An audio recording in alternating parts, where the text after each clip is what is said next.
What a night.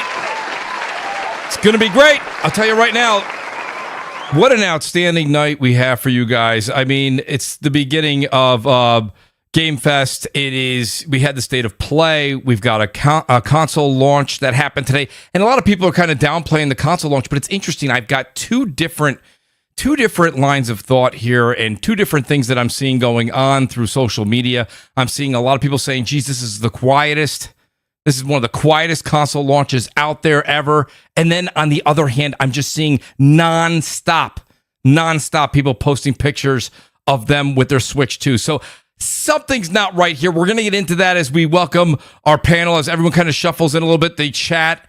And some of the other panel members. I promised you guys that Spawn Wave will be here. Spawn Wave will be joining us on the second hour for Nintendo Talk. We're going to do a little bit of State of Play as we start. And then we're going to go right into the Nintendo Switch as we go into the 8 o'clock hour here in New York. It's going to be a fantastic show, I promise you guys. This is a week you guys should all be excited for. We wait for this all year long, guys. Let me know how the audio is. I think I have everything up and running the correct way. I want to say thanks to everybody here. I see Echo out there. I see Ranting Greek Gamer. Shout out to RGG.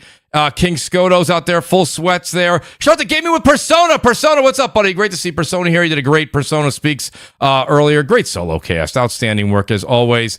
Great to see. I'm just a little roll call here. JC 2013. Wolfgang, outstanding, by the way. Did a great unboxing today of the Switch 2. Shout out to Wolf. I spoke to him also, the DMs. He was telling me a little bit of how to transfer your Switch 1, Switch 2, cloud saves, things like that. Go over and check out Wolf's channel on YouTube. Gonna have a great show for you as you guys kind of shuffle in. Take a look at that outstanding description. I wrote that myself. You guys are gonna love it. It gives a little synopsis of the show tonight. Right above it is that join button. There's a bunch of buttons right there. You guys should just literally go right across. Hit the join button. Join the Mooch Maniac family members. I really appreciate it. Hit that like button.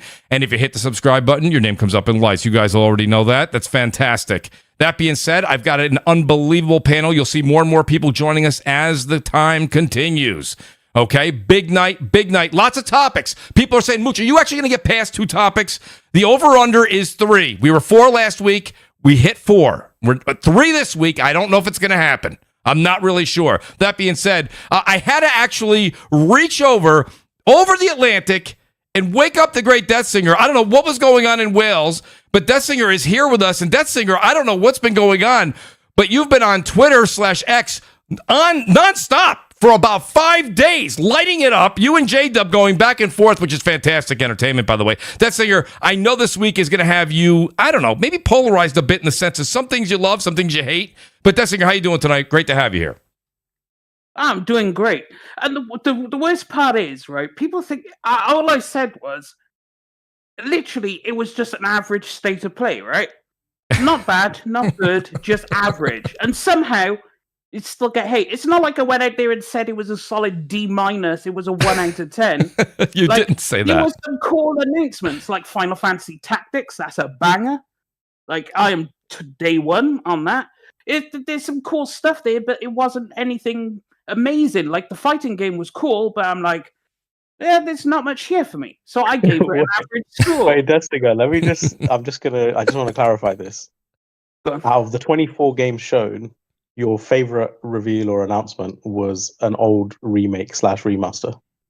Yeah, Final Fantasy Tactics is a fantastic-ass game, and I'm so glad it's back. I'm just saying. No, it's funny, like, people always criticize remakes and remasters, and then it ends up being their game of the show out of 24. Yeah, here's the difference. Final Fantasy Tactics is from back then.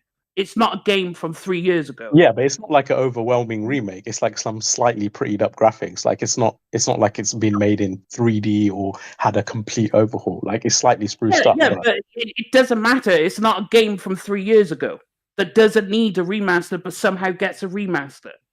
Like, okay, so let me ask you this then: game that requires some love for 2025. Do you aesthetically, graphically, technically, there's more of a difference between, say, Horizon Zero Dawn's remake and how it looked, or Last of Us Part 1 and how it looked on the PS3, or more of a difference in tactics graphically? I mean, the Horizon one more of a difference, but it doesn't matter. It's a game from now. It's like, who cares? It's a game from now. It's already a gorgeous-looking game. You don't need to make a gorgeous-looking game look a bit more gorgeous.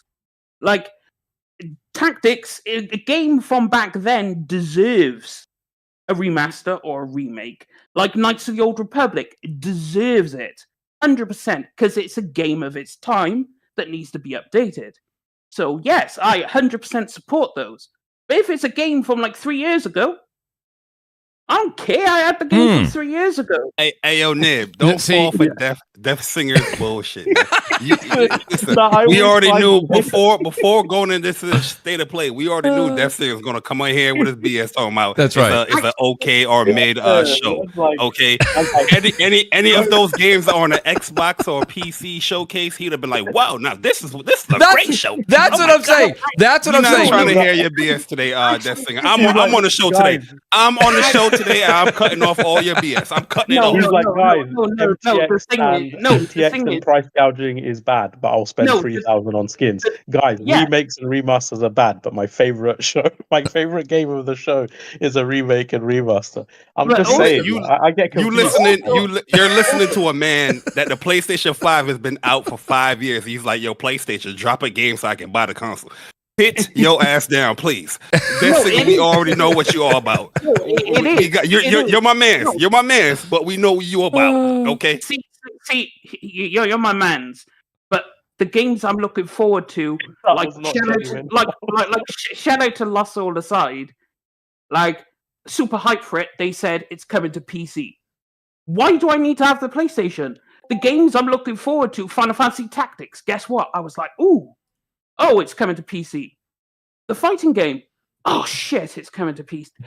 So what's the impetus for me to go buy it if they're not giving me a fucking reason? The games I'm looking forward to from their state of play also releasing on PC. Is that my fault? Is that on me? Or is that on PlayStation?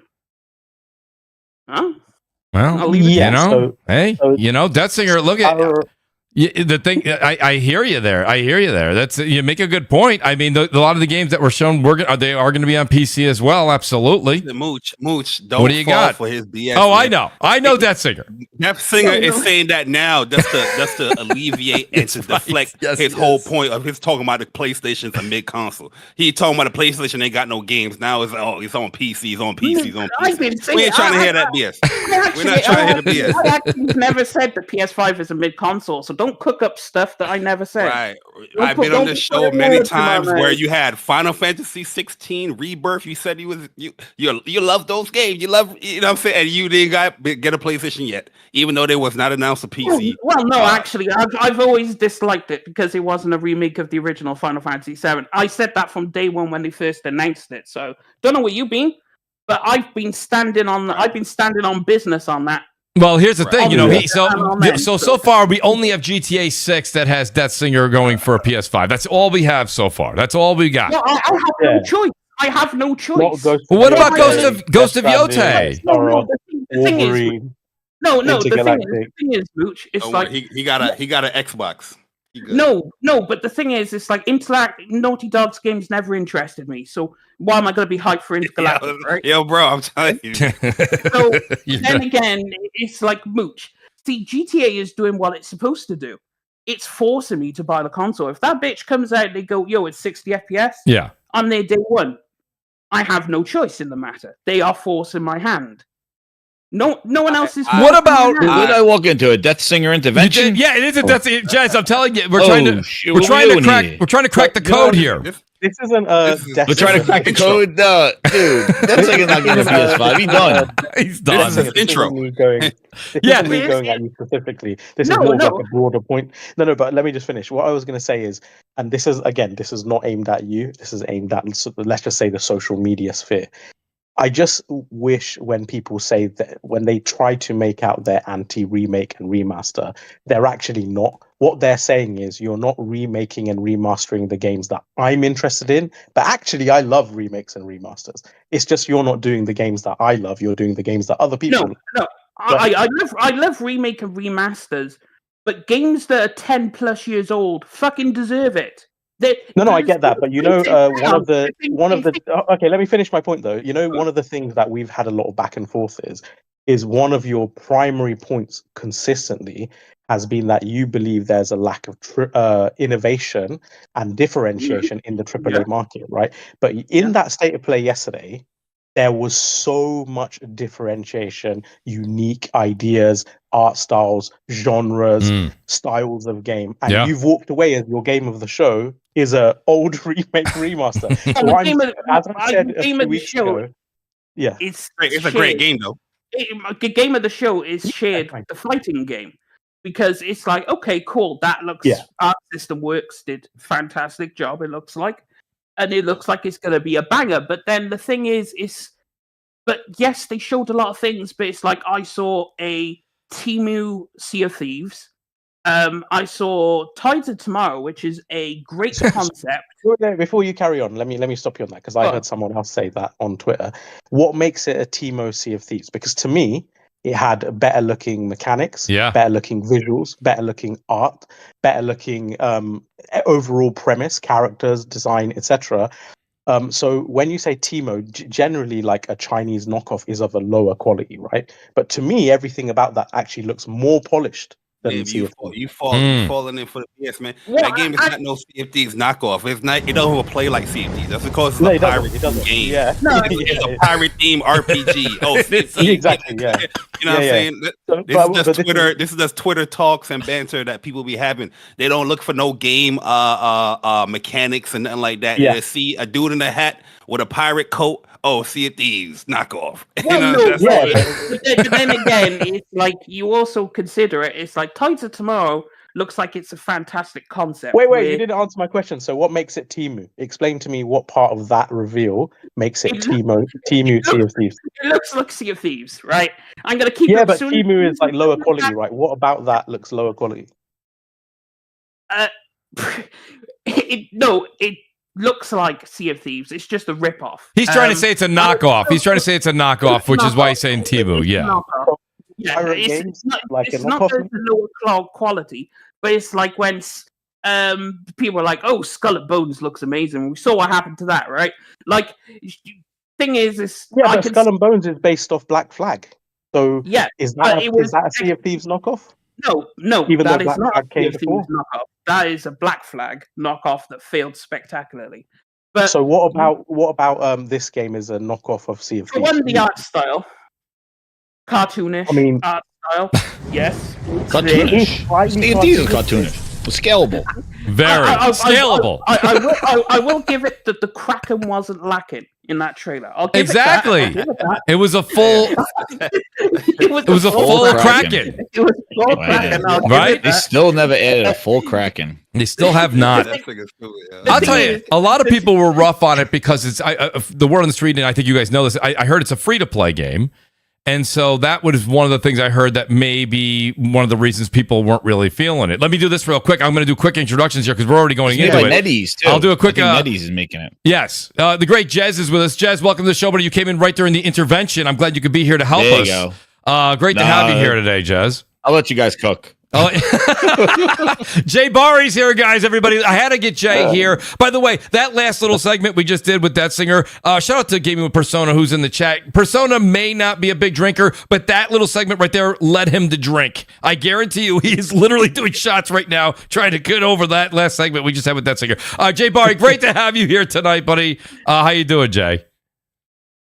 Yeah, man, I appreciate the invite. You know, he just got to kick singers in the shins just a few times when I come on the show. But nah, man, looking forward to talk about some of the stuff here. Not too much on the Switch, 'cause I don't have one. But we're gonna talk about the state of play, man. Man, a great show it was for PlayStation. This was a W for PlayStation. I think it was a W too. I think it was a W2. We'll see what that singer thinks. We'll see what grade he gives it. Nib, welcome to the show, buddy. Great to have you here. Your memory's like an elephant. Nib, well, you can never get one past him. I'll tell you that much. Nib, great to have you back, buddy. And you're wide awake over there. A lot of espressos over in England. How you doing this evening? Yeah, I'm good. I told you, last night, me and my brother-in-law, pre-show, we were talking. We were playing Split Fiction all morning, so I literally slept in the day. So I'm not perfect today. A great game. But yeah, no, I did a specific thing when I was watching the state of play. I wasn't on social media. I didn't make a single tweet about it. I was like, you know what? I'm not going to be colored by other people's opinions, takes, or whatever. Even though I kind of can predict, what the response will be. I thought it was a fantastic show. I mean, I put impressions of every individual game. 24 titles, so much diversity in production, in styles of games, in, you know, some are comedic, some are, you know, action packed, some are zany, some are serious, some are space based, some are piratey, some are fighting games, like everything. Like, I feel like if you come away from this show, and I know this is a hot take, but I'm just going to be honest. Like, I'm sorry if any of the panel really disliked it, but I'm just going to be honest, right? If you come away from this show and say it's a bad show, you probably have very, very limited and narrow scope in taste in gaming, because what you're essentially saying is It was very diverse. it was super diverse, and you know, if you want to see unique aspects and innovation or whatever, they gave it, and that they gave a lot of fresh stuff. Yes, fair enough, they didn't show a huge amount of first party stuff, and I know that's what a lot of people want. But like, to offer some context, PlayStation has announced 5 tentpole first party games in roughly the last year alone. Those being Tokon Fighting Souls, Saros, Intergalactic, Ghost of Yotei, and Astrobot. Mhm. Astrobot was announced, I think, 30th of May last year and released just a few months later.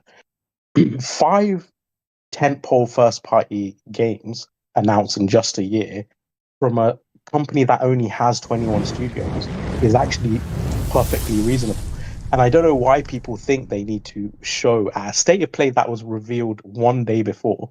It's not like they were hyping it up.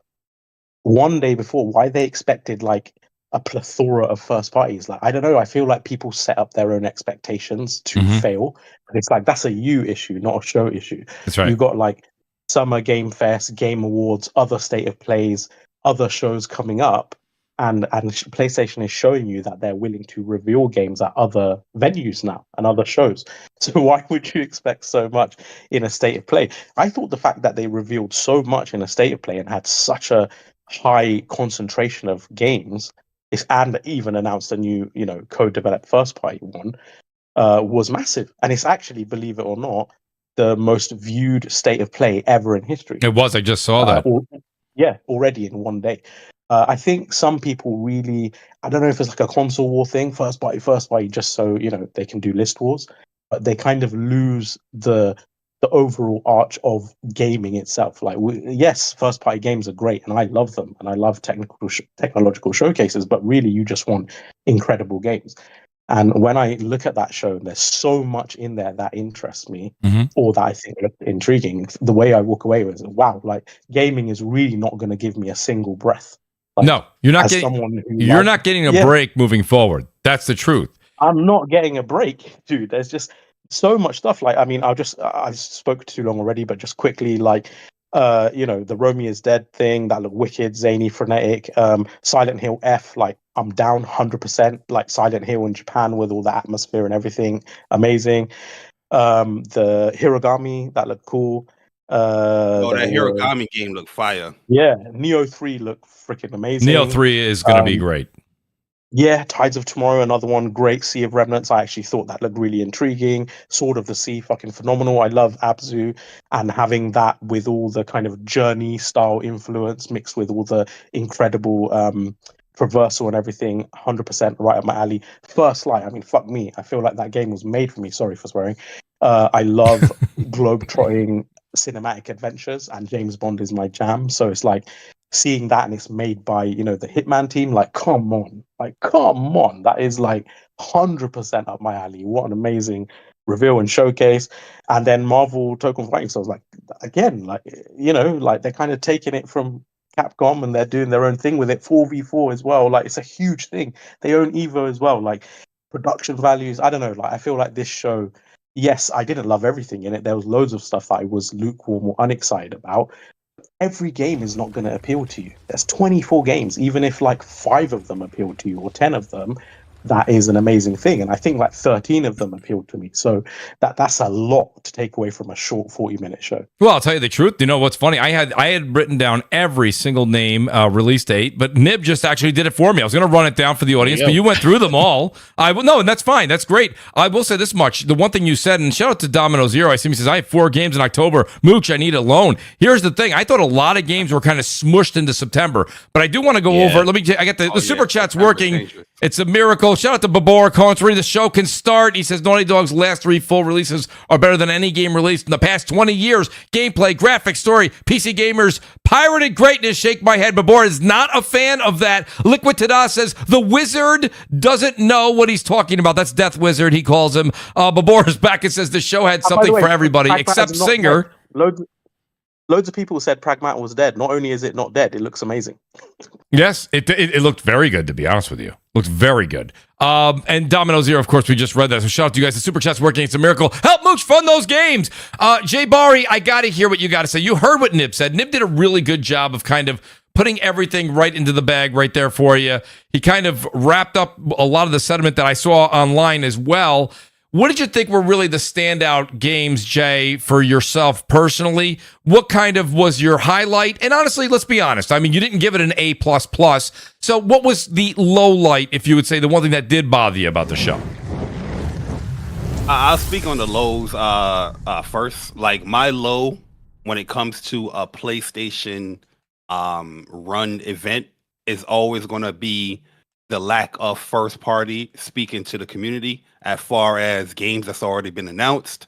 You know, you have everybody that's core audience of PlayStation, people outside of PlayStation looking forward or looking for an update as far as the things that you have announced years ago, or, you know, whatever it is, or just throughout all these rumors and things like that. You know, a lot of cancellations and, you know, studios closing down. Kind of want to see what these updates is going to be happening with these games. And I feel like a state of play or a showcase or whatnot is a great place for that, because it's more for communication to the core audience when they, you know, they stop down and you have Sid Schumann and Sean, what's her name? Benson, Sean, I forgot her name. But, you know, talk to the people as far as the games coming and whatnot. Yes. So that's always going to be my biggest criticism. But I would say I did enjoy the state of play. As far as like big games that I was excited for, this was not on my radar. I know a lot of people was looking forward to this game and they was wondering where this game came out. You notice how everybody is wondering, where is this game? We haven't seen this game since blah, whatever, how long. And then Capcom came with an update. Hey, we're still here. That's why I kind of want from PlayStation what Capcom did. But long story short, Pragmata looks amazing. I had no interest in it. But when I saw the gameplay, how it looked, and I see a dash and the gun and the little girl with the robot girl, and how is that playing together, I'm like, yo, this looks pretty good. You know what I mean? I'm sold on Pragmata. It looks amazing. You know, the James Bond game looks amazing. That blew me away for a little bit. Hiragami, what Nib mentioned as well. That was a cool, like, smaller title, but using what's it called? The origami shapes to traverse around the world and all that stuff. I was like, oh, that's pretty interesting. That's pretty cool. Final Fantasy Tactics, amazing game. I play that game a lot, man. I have my Vita TV. I would still play that game. So seeing that they doing a nice little, you know, remake or remastered of that game, fully voiced and everything, they're going to add new cutscenes to it. Not really changing up everything of the game, but keeping it tried and true. But it's adding little additional things here and there just to, you know, to update it. Yes, I'm loving what I'm seeing there. You know what I mean? And then Marvel Token Fighting Souls. Listen, that announcement right there. There's a much more games I can go and talk about, but I'm gonna keep it a little bit short. But that game right there is a dream come true announcement for me, because this is something that I've been wanting PlayStation to do for the longest, where PlayStation has been, you know, very heavy within the fighting game scene. And I was like, it just makes sense for you to have your own fighting game. You know, you have a lot of PlayStation characters. That's right. Or you can just do what they did with Arc System and Marvel by creating your own fighting game. And that's exactly what they did there. But they took it further and partnered up with one of my pretty much my favorite fighting game developer, Arc System Works. I love Arc System games a lot. I play them the most when it comes to fighting games. These are the majority of the fighting games that I play and put a lot of time into. And that game, it just oozes Arc Systems. So I was just like, yeah, this is amazing. But seeing that, you know, you're having the funding and the development help as well from XDev Studios, you know, collaborating with the game, That's just amazing for me, man. And the fact that they also releasing a fight stick, another thing I said PlayStation need to do, because I got 2 of their licensed fight sticks with the Victrix and with the Quamba, and now they doing their own fight stick. I'm just like, oh, this you're talking my language with this state of play right here, man. So overall, I gave the state of play an 8 out of 10 because I'm gonna still put the fire to PlayStation as far as like, this is your opportunity to talk to us. Like I gave the example with Capcom with Pragmata. Worried about the game, we didn't see it. Is it in development hell? Is it still coming out? They came out, they had an update. It's real. It's coming out in 2026. There you go. I would love to see the same for like Wolverine, Fair Games, or whatever game. You know what I mean? That we've seen rumors and speculations about. But Jay, listen, a lot of people know you being the PlayStation guy out there. Quick question. I see a few people here saying this in the chat. They're like, remember, Ron Slusher says, remember when PlayStation first party was special? Here's the thing I don't understand. Ghost of Yotei is getting its own show coming up, right? Yeah. And they revealed that last time. That. Right. A lot of people was upset with that, but I like that because that's something I also asked for, is that you use the state of play to further give gameplay or breakdown with another state of play like you used to do with Horizon Forbidden West, with Spider-Man 2, and now you had that with go see it. My bad, dude. No, that's fine, Jay. You're answering the question. The other thing is you have Death Stranding coming out. Death Stranding 2 is coming out this month. That's getting its own little special look into this Sunday night, I believe they're doing it. They're doing it with Geoff Keighley, but no surprise there. But I'm saying the games are still coming out as far as PlayStation Studios are concerned. Do you think the one thing, and Jay, I'm going to ask you, Jez, I'm going to go to you right after this with basically the same question. Do you think because, old habits die hard, right? Old habits die hard. They're still comparing it to Xbox. Xbox is no longer the Xbox that we saw at the E3s years ago. They went and bought 38 studios or something ungodly, unbelievable amount of studios. That's like when you saw something that Ubisoft does or EA does, and they're just like game after game after game. And people are expecting PlayStation to have 15 games a showing. Well, they didn't go buy 70 studios. So I don't know. Do you think that's why there's people are saying, where's all the first party games? You've got Ghost of Yotei being shown. You got Death Stranding 2 coming out. That's being shown. Those are 2 games that are coming out this year. Next year could be Wolverine. Next year could be something else. It could be Sucker Punch's game. It could be Cory Balrog's game. We don't know. They'll show them basically. It seems like they're showing everything within a 6-month window here for the most part, right? Ghost of Yotei, maybe 6 to 12 months is what I should say. To be fair, Jay, do you think that that's maybe why some people are saying these shows are not hitting the mark for some PlayStation fans? They want to see that same output, but what good is seeing the output if the game's not coming out till 2027? What the difference is, like with a PlayStation showcase or state of plays, the expectations are different. A lot of people, they buy a PlayStation because their sole reason is the exclusive games. That's right. I mean? That's right. They are top tier, studios and exclusive games that come out that get critically praised, or a lot of people have a lot of talking points or hot takes about the game, so they definitely want to see it. I'm not going to bash anybody as far as wanting to see first party, but yeah, we do have a roadmap as far as when it comes to first party games. So I'm not upset like a lot of people that I see on here. Like I definitely have seen, okay, they are announcing games and we're seeing that curtain unveil a little bit more and more. But the only criticism I have is with the games that was already announced. You know what I mean? You announced games in 2021, right. 2022, 2023. Knights of the Old Republic, Wolverine, right? Exactly. So yeah, like updates with that. That's why I'm using the Pragmata as an example, because Capcom, they know that this game was announced and there was delays and whatnot. But here they use PlayStation's show for an announcement to let people know that, yeah, the game is coming out and it's coming out next year. Why can't PlayStation do that at their own show when it comes to some of these games? I understand the dynamics as far as like, it's probably not ready or things like that, but you know what I mean? Jay, I actually gave the show the same score as you, an 8. But I think, and I could be wrong, but the sense I get from it is that they don't like studios' games stepping on each other's toes. So it's like, if this is our big game for this show, we want this to take the limelight, right? We don't even want Ghost of Yotei to take the limelight from Tokon. Like this is our big thing. We've got a new fighting stick coming out with it as well. If you notice how much airtime they gave this game, they even have a little backdrop into its development, how it came to be and everything. This is like, I know it's not entirely first party, but it's co-developed first party game, right? Oh, it's first party. First party, yeah, it's a first party game. So this was their big first party game, and it's like, okay, we know you want Ghost of Yotei as well, but we don't want to merge these two. So instead, that will get its own deep dive, which is amazing. I love the deep dives, by the way. I wish more studios did that. Every one they've done for all of their past games has been incredible. And Death Stranding 2 just had a preview event. So much new gameplay and context and impressions and all the rest. So for me personally, when I'm looking at it, I am actually getting a decent cadence of announcements and footage and whatever. And Ghost of Yotei is going to be another month. I have a feeling that Tokon is probably not that far away. Did they say it's 2026 release? I can't remember if they next year. Next year.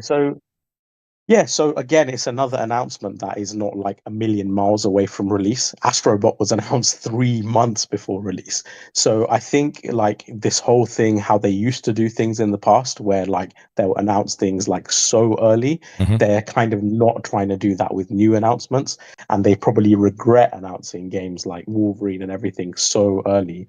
I think Wolverine in particular, they'll really want a really strong vertical slice before they showcase that, because the leaks, have probably done a bit of damage. So they'll want to really go out with a bang and prove all the naysayers wrong with that. The Wolverine announcement was more so like, hey, we're doing other deals and partnerships with Marvel. That's why they teased that so early, because they also show Spider-Man within that same showcase. But that was a tease. But this Arc System game right here, this thing looks like a beta can be released this summer. You know what I mean? This thing looks good to go, and I think it's going to be probably available or a closed off demo for Evo, so people, content creators and whatnot can talk about it. But I wouldn't be surprised if you will see a demo or a beta for this game this year or later this year, and then probably around April-ish or May, this game comes out. I wouldn't be surprised for Token. I would just say, and the thing is too is the way they went back and they showed how they initiated this that Marvel game, how they went to Arc System Works, they went to Marvel with the idea. Sony went out and said, "This is our idea. Let's make this happen." And they show that within the video as well. And I think they try to make a point that, hey, this thing wasn't happening. Like this is our idea that we went out there. Our ex-dev team went out there. We chose a developer. We said, we want to make this happen. Then we took that and delivered it to Marvel and sold it to Marvel. And because they told the whole story of how they made this come to a reality, and they have been working on it for a few years. So yeah, it did look like, it definitely looks like it's not like a concept. Like it's not just like a screenshot. Like it was definitely something that's probably going to be playable, and come out next year. But the thing is that came out of the blue.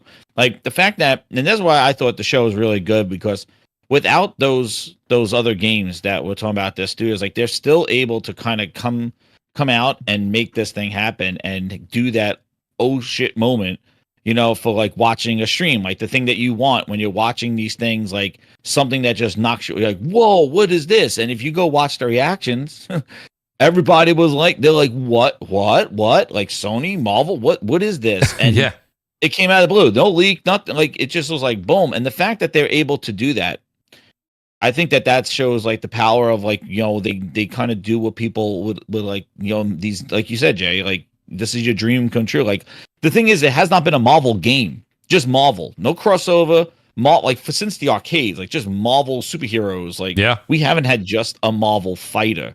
And the way the art style looks, and I love the fact that they are knocking them through different scenes, and I love that. Like you knock them from one level. I love that, and Injustice did that. That's right. It's so cool because it creates such a dynamic thing that you do combos and things like that, and you knock them into the next level, and it just kind of brings a fight of superheroes, how it should be, and the potential of who they can add.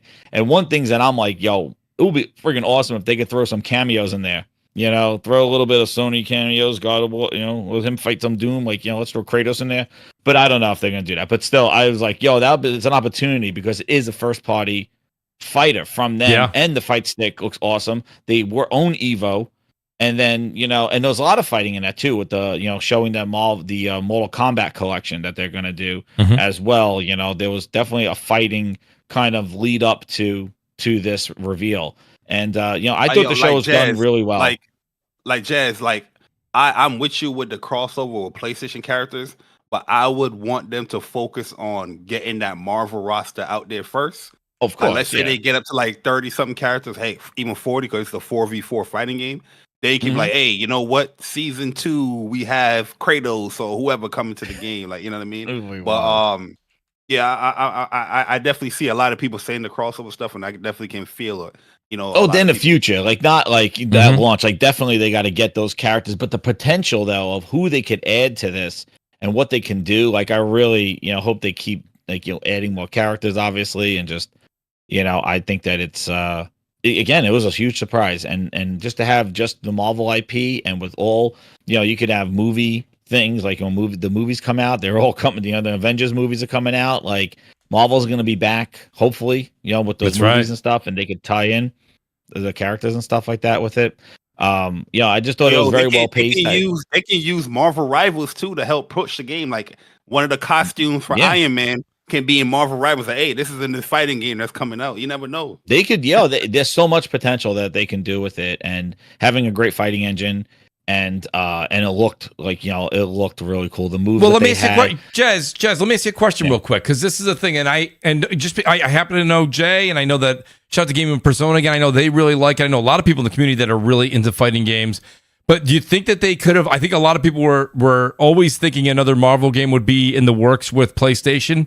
Do you think that they could have? This was the right move, or should they do another type of Marvel game that's like the old fashioned? Remember the SNES Marvel game, right, where you could be Wolverine, you could have been somebody's Gambit. Doing that one. Somebody's doing that. They showed that at the last. That's show. Remember that Marvel, the Return of Hydra or something like that. The one with you're talking about, the one with Captain America, like the Captain America and Avengers. It looks like somebody was doing that one. Yeah, and then, but now that's the Marvel 1943 or 46 or something like that. That's right. Yeah, it's like an arcade one. No, I think this is a great move, because obviously Capcom's not doing anything with it, and like I said, they've been Marvel crossovers with SNK, with with Capcom and things like that, and also too, the last Marvel versus Capcom Infinite was ass with the stones and all that other stuff. That was not very good, and bad character models and stuff. Like the last one was the third one, that was really good. Like the last Marvel versus Capcom. I love that game, but you like that one, man? Oh, with the Infinity Stones. Yeah, the gameplay was fun, but I get you with the graphics. I like the using the Infinity Stones was it was The character models weren't. I remember they weren't too hot, and they really messed up on the DLC for that. We had to wait for the Venom. Oh man, Venom wasn't there, and you had to wait. Oh man, that one, the Capcom did a boo-boo on that one, I thought. I'll tell you, the show, and again, Nib went through the list here, and I have the whole list right next to me here, but I wrote just a few down, and I know we've said it already, but I thought Romeo is a Dead Man was a real shocker. That was something that kind of caught me off guard, and I really liked it. That was something. Another one that I think is fun, and it's maybe because, like I said, we're over on twitch.tv. Go ahead and do a shameless plug, Mooch.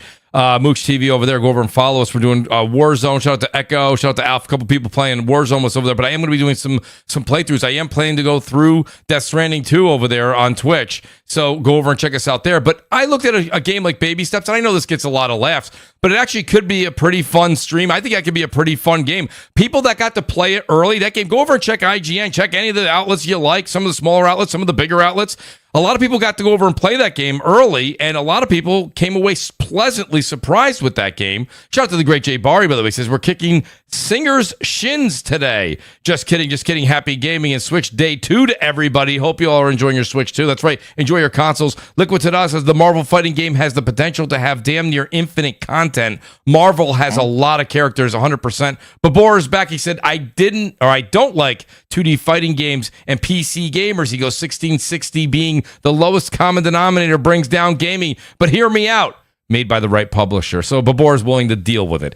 Death Singer, I guess I'll ask you, when you see games that are out there, you saw Silent Hill, you saw Bloodstained, I had Final Fantasy Tactics, we know you're a fan of that, Baby Steps, Metal Gear Solid, Thief VR. You guys know I'm not a big stealth I'm not a big stealth gamer. You guys know that I say it all the time. But VR stealth is kind of, that's a whole nother mix. I thought it was very intriguing, at least. I'd say the Hitman VR is freaking awesome. Everyone seems to be digging that as well, Jez. Yes. Even I'm this definitely with the Thief VR one. That looks like a calm, cool VR. Yes. Yes, that's the way I was kind of looking at it as well. Detzinger, what did you think of the show? I know we kind of got early impressions from you, but I mean, was there anything out there that you were like, okay, listen, maybe you're not going to play, but you're like, this was actually pretty intriguing. Like I said, that Romeo is a dead man. I didn't see that coming. That came out of left field, and that's a game now I can't wait to play, and I believe it's coming out says sometime in 2026. Right. The way I went into the show was show me games that I like, right? Which is the way I go into every show. I did this the last time. It's like, so the first game that stood out to me was, okay, Pragmata is real. They didn't shelve it. Cool. From the trailer, it looks good, but I need to see a bit more of it. Something just felt a little off for me. So because I rewatched the trailer and then I discussed it in Discord. And it was kind of, some people had the same feeling, some people didn't. But call me intrigued, but not hyped, right? With Pragmata. Then Romeo is a Dead Man. It's like, looks good, but it wouldn't be up in my hype scale. Then Silent Hill F, I didn't like the look of, so I really? It. Yeah, I didn't. I think that looks better. Every time we see it, Detzinger, it looks a little bit better each time. I don't know. It just didn't look good enough for me. Well, that's fair. That's fair. I was like, okay, cool. Bloodstained is Bloodstained. We know what again. And then it's like Final Fantasy Tactics. That was the first wow moment for me because I was like, holy shit, Final Fantasy. I know there was a little tease from Jason Schreier and whoever else who said about Final Fantasy Tactics before it happened, but I was like, okay, cool. We back, baby. Final Fantasy Tactics. Hooray. Square Enix finally did something good. Okay. And then I was like, most of the games, like everybody's hot shot golf, so I don't like golf, so whatever. Ninja Gaiden Ragebound is like cool, but yeah, I don't really do the side-scrolly stuff anymore. And then Mortal Kombat Legacy Collection, it was nice, but it's like I could play all those games anyway, so it really doesn't do anything for me. Now we're rollback online.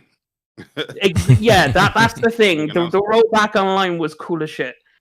I've seen enough Metal Gear. I didn't need to see more Metal Gear. They did tease Metal Gear Online, I think, at the end. Don't know if I didn't see many people catch it, but it was because he went out of the tree and then went down in camouflage, and then another person came around and just walked past him. So maybe that was a tease for online. Who knows? Maybe. Neo 3, I was like, oh, a new Neo. Okay, cool. Makes sense. But again, it's another Neo game. Souls games, I mean, I enjoyed Elden Ring, but it's not my main, the Souls type games are not my main jam. So I was like, okay. VR, I don't do VR. So even though Thief looks really, really fucking good, but I don't do VR. Tides of Tomorrow was something interesting because it's like a multiplayer first-person action game where you do stuff and help out other players. It was a really interesting concept, but I need to see the execution because that could go horribly fucking wrong. Astrobot is Astrobot. Sea of Remnant, I already spoke about that. We don't need to talk about it. FBC Fireblake is a huge pass. Now, the 007 game was intriguing because I was wondering where they were going to go with it because obviously it's done by IOI, and IOI are cooking. They are cooking with this game. So I can't wait to see more of it because I enjoy the Hitman games. So, of course, this is going to be a game for me. So we'll see what happens. Ghost of Yotei had this little thing. And then the fighting game. Now, I'm not a huge fighting game fan, but I do play fighting games. Like I play Dragon Ball Z. And I'm looking forward to 2XKO. Because I'm a huge fan of just Riot Games anyway. And it's my favorite League of Legends characters fighting. Like, I have to. That's a mandatory. If I didn't play it, I'd be called a fraud in the streets. But then, like, this game, its arc system works, which I know are really fucking good, and the game looks really, really great. So I'll get back into that. But again, it's like the games I came away from going, these are cool, and I'll play. They all come into PC. There's nothing exclusive that I'm into at this state of play. So I'm like, okay, cool. So you're showing me what I'm looking forward to play. So I can't give you a bad score because there's stuff I'm looking forward to, but I can't give you an overall good score because it's like everything is cool, but nothing super, super hype. So, like, for example, when they first showed off Baldur's Gate 3, for example, my hype went through the roof. You see the people crying when they showed off Mario or whatever, or Zelda. That was basically me when I saw that game, like crying. It's like, yo, this is God's end. So I have to give it, I'd give it, what?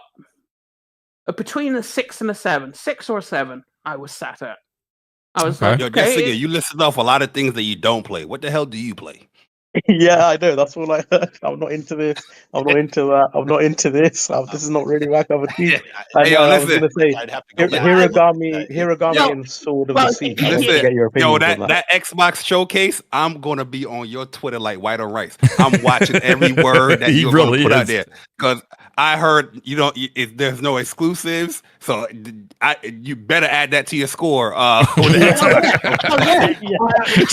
They didn't Joe. show anything I couldn't get on PC. So The thing is, no, I always And then the keep whole it- Xbox show's a wash. No, the thing is, I always keep a stack. Like, I didn't give them props for Indiana Jones. I don't like that kind of game. I haven't played South of Midnight. He's don't playing like the that Stellar kind of Blade game. demo, having to run around naked. Yeah, but that's a completely different thing. That's nothing to do with this, right? Now, I'm sure you did it already. hey, yeah, the people know me. Who cares, right? At the See, there you go. who cares, right? But the thing is- Dude, that was the My first dog, mod he dude. downloaded. He No, goes, no, oh, it's like Stellar Blade was always supposed to be modded. Sing it. there you go. Stellar Blade's, that's exactly what he did. Enjoy the game He isn't first, playing. please, man. Enjoy the game, man. Nah, man. I would love to talk to you about Stellar Blade, not just the mods.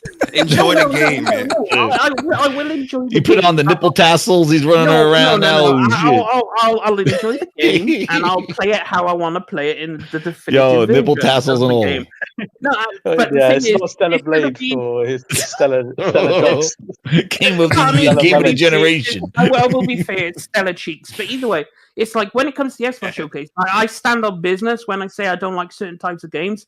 Like I didn't touch Indiana Jones, didn't touch Hellblade, didn't touch South of Midnight. Why? Because I don't like these games. Mhm. These aren't my types of games. Mm. I don't play them. Like I would play Avowed. I'd play The Outer Worlds 2. Mhm. We see in a trend here. Like look at the games I played this year. Kingdom Come Deliverance 2. Right? Right. Then you got Avowed. That's a good Then one. you got Like a Dragon, Hawaii, or whatever the fuck it is. Then you have AI Limit, which is a good game, by the way, if you don't know about it. Then you have it's like Assassin's Creed Shadows took interest, Monster Hunter Wilds took interest, but I had to drop them because I had other games. Expedition 33, which is my game of the year, currently. And then it's like I have Outer Worlds 2 coming. And it's other like RPGs. Like I really You've only adore- listed RPGs and ARPGs so far. Every single game you listed. Yeah. Yeah, I know. that's basically what he plays, That's what That's it. he Yeah. plays. Remember I said earlier. absolutely- which is I fine. absolutely adore Yeah. all the other kinds of RPGs, but like I love action games. Like, but I don't. There's certain types of games I don't like, and a lot of people are putting out those kinds of games. So I'm not going to gravitate to you. Like who here celebrated when they said Civilization 7 was releasing this year? Guarantee you no one. But I was excited. Is that a bad thing?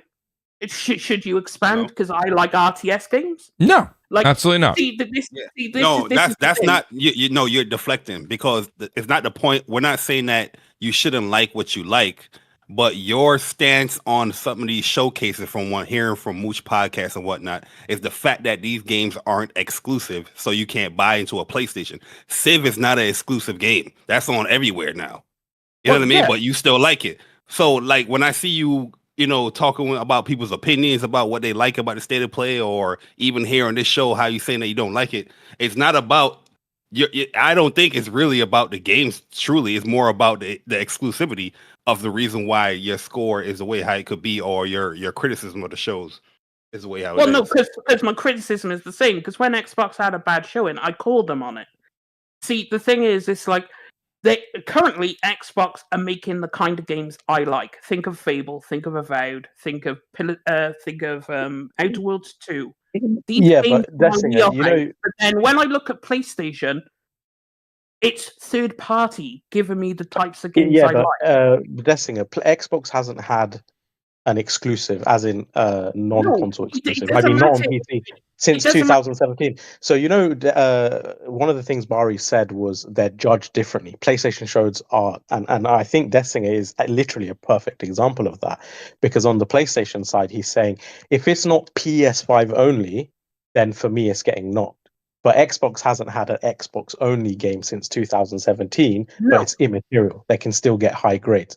So to me, that's a contradiction. Why is one platform free from that merit or criticism, and why is the other platform not? No, see, here's the thing. You conflated two different things. The exclusively only matters to when make me buy this PlayStation. Give me a reason. The way you do that is through exclusive games, correct? That's the way you do it. Okay. So you need to give me a reason to buy your plastic box. Now, that is a state of play. But that is completely different to my grading of I'm grading them on the games I like. I'm not grading them on exclusivity, because it would make no sense. Because if I go into an Xbox showcase, all of that shit is multiplayer. Detsinger, this is not a gotcha moment, Detsinger. I'm actually genuinely curious. I hear you. What I'm saying is, when did you go PC? What do you remember the year it was when you roughly? I mean, when was it? 2018. Roughly. Okay, and so I don't know the answer to this. We've talked about the PlayStation 5 and had fun, and we joke around. But do you have a Series X or a Series S in the house? Nope. Okay, so you're keeping true to that. That's what I was saying. I didn't know if you had a Series X or a Series S. So you did not buy an Xbox this generation. He put that Xbox Series S in the corner real quick. Stop lying to the people. Stop lying to the people. You got that Series S. He's got a Series S toaster. Yeah. Go ahead. No, I had the Series. Thing is, I've explained this multiple times, and it's on wax and record. So I could go fetch the tapes and just. I believe you, Detsinger. We don't need to go through the tapes. Go look at Luca's podcast, and you'll see exactly what I mean. Right? Shout out to Scumcast. Anyway, that's right. So the thing, and that is on truth there on record. Either way, I got the Series S because Destiny 2 was not crossplay between PC and console. Right? So in order for me to play with my friends, I needed a console. Now, the cheapest thing just to play Destiny 2 is a Series S. That's factually true at the time. It was the cheapest way to play Destiny 2 at the time. Right? So, at the time. But then, when I got the Series S... You setting yourself up, because at the time, a lot of these games are not going to PC for PlayStation. No, I'm not setting myself up for anything. I'm saying why I had the Series S. Now, you see, I had it for 3 months, and then Bungie announced we're introducing crossplay. So then I immediately sent the Series S to the moon, because I no longer needed it, because now I have crossplay, right? So that's it at the end of the day. That's the only reason why I got Series S, was for Destiny 2 for 3 months. It is what it is at this point. No, that's fine. That's you totally explain that.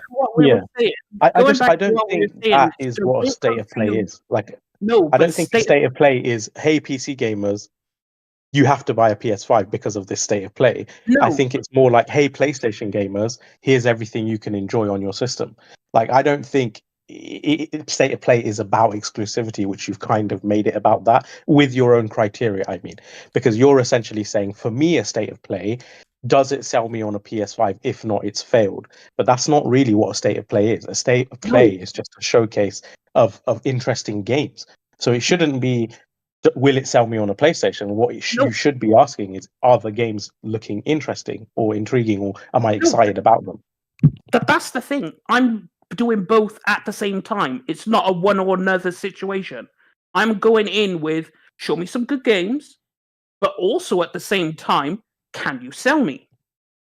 both things can exist at the same time. I don't have to choose. Mm. So Yeah, I will understand bring that. you- But you know, I in the will same way bring you can love No. an Xbox showcase, even though it hasn't sold you an Xbox. Why? Because of the games. You still get to enjoy those games, Mm. right? But- So I'm saying apply the same metric to Yeah, any show. I don't mean just PlayStation. Like it could be but any show. when I grade a show, I grade it on the games that I want to play. Show me the games I want to play. See, the thing is, That's in what this I grade in this every case, show on. in this case, the So conversation, Nib, the conversation leans in favor of Dessinger only in this particular conversation only because he's going to say to you, and he's said it a few times, he enjoys the games that are being made by Obsidian. He likes to have I got that. right. So that It's just I never hear because they didn't show console exclusives right. for the Xbox, right? No. You know, I always find this double standard a bit weird. You know, Bari said there's different expectations for PlayStation, and I really do feel that is the case. There's this expectation for PlayStation to sell you on PS5 only games, but not Xbox, right? No, But I'm you're saying, still obviously, not like getting it, Nick. that's fine, by the You're way. still Like, you not- know, No, you're still not getting it, my guy. Yeah. Understand what I'm telling you. yeah. I judge But also a because show- they I make the judge- games that you enjoy, right? I judge a showcase Yeah. by the games they show me that I want to play, right? As That well is as my whether it grade. sells you the system. Exclusive does not matter. When I grade But you a show, just said it does. no, it Earlier, two you things- said plus they two didn't sell me things, on a no. PS5. Yes, that is another situation. Both these things exist at the same time, right? Understand this. Yeah, right? exactly. So I'm grading the show on the games they show me. At the same time, I'm going, sell me on your console. These are two separate things. Separate them. I am going, sell me on your console on one hand, but I'm not going to grade your show on that. I'm grading your show on the games. Yeah, but Now- historically, you have graded on the exclusivity point as well. That's the No, I point I'm haven't. trying to make. All the state of plays that I've graded have always been about what kind of games. It's like the one where they showed Lost Soul Aside, I gave a good rating because they had a good show. Were those games exclusive? No. Or were they? Who knows? But I gave the show a good rating.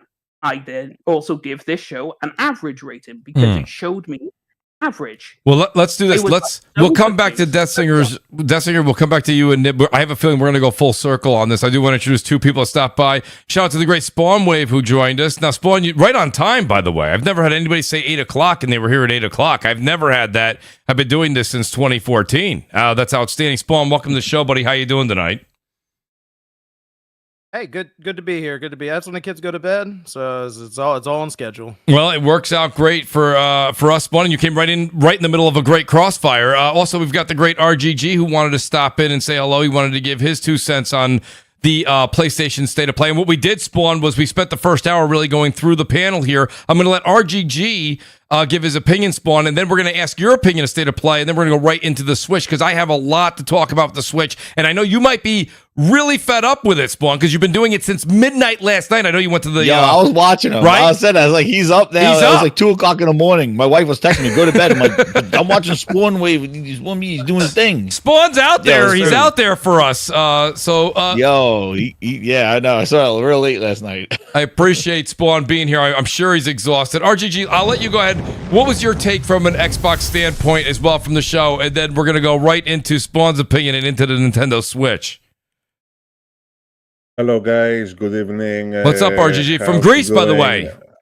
I hope that all of you are doing well. Yes. Anyway, as you know, I play mostly on my Xbox and on my Game Pass, right? That's right. So last night's show, it was a bloody good show. And this is coming from an Xbox gamer, right? Yeah. I saw things that I really want to play. Luminous, Final Fantasy Tactics Yes. remake, that game from Capcom with that little girl, how is it called? Pragmata. Pragmata, yes. The new game that is coming out from Suda 51. Also, what else? I don't know. My mind is a bit hazy because I was streaming Elden Ring for 3 hours. So, anyway, it was a really good show, and I think that it was a much better. And I think that it was a much better show than the shows that we saw back in 2024 and 2023. It in my opinion, Sony is back. And if people are complaining because we didn't see Ghost of Eyote, we are going to see that on July. Yep. And we are also going to see Death Stranding 2 this Sunday night. Monday. That's right. Monday. Is it Monday night? I apologize. Monday. I thought it was Sunday night. Monday. So I think that it was a very, very good show. It wasn't as great as the shows of old that we were seeing back in E3 2015 and E3 2018. But it was a very good show because I think that Sony is finally, they are listening to their fans. We didn't see any live service games apart from that new beat 'em up that is coming from Arc System Works, which looks awesome. And guys, about that game, the whole fighting game community went bananas, guys. They went crazy for it. Crazy. Yes. I mean, that game is really going to be huge. It is really going to be huge. So I hope people buy it. That's right. I don't. I'll tell you, Jay. I don't think you have to worry about that one. And as an Xbox gamer, I think that it was a great show. And Death Singer, I'm sorry to say this, but I really don't understand why you didn't like it. I mean, it was a good show. I mean, it really was a very good show, in my opinion. Not the best, but it was a very good show, man. I mean, I saw things that I really want to play. And that's the a whole point at the end of the day, right? Well, that's it. I think Death Singer, fairly enough, he said it was a fair showing. I don't think Death Singer gave it a bad rating, and I do think that.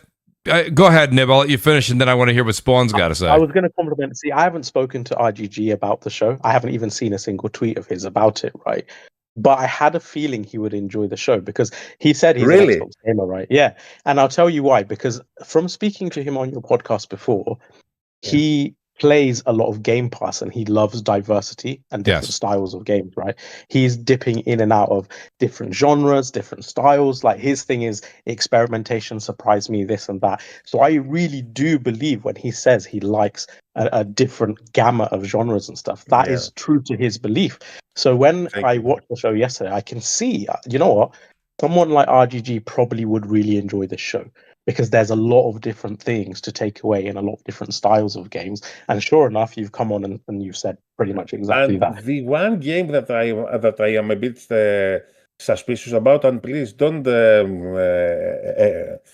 kill me about this, it is that James Bond game.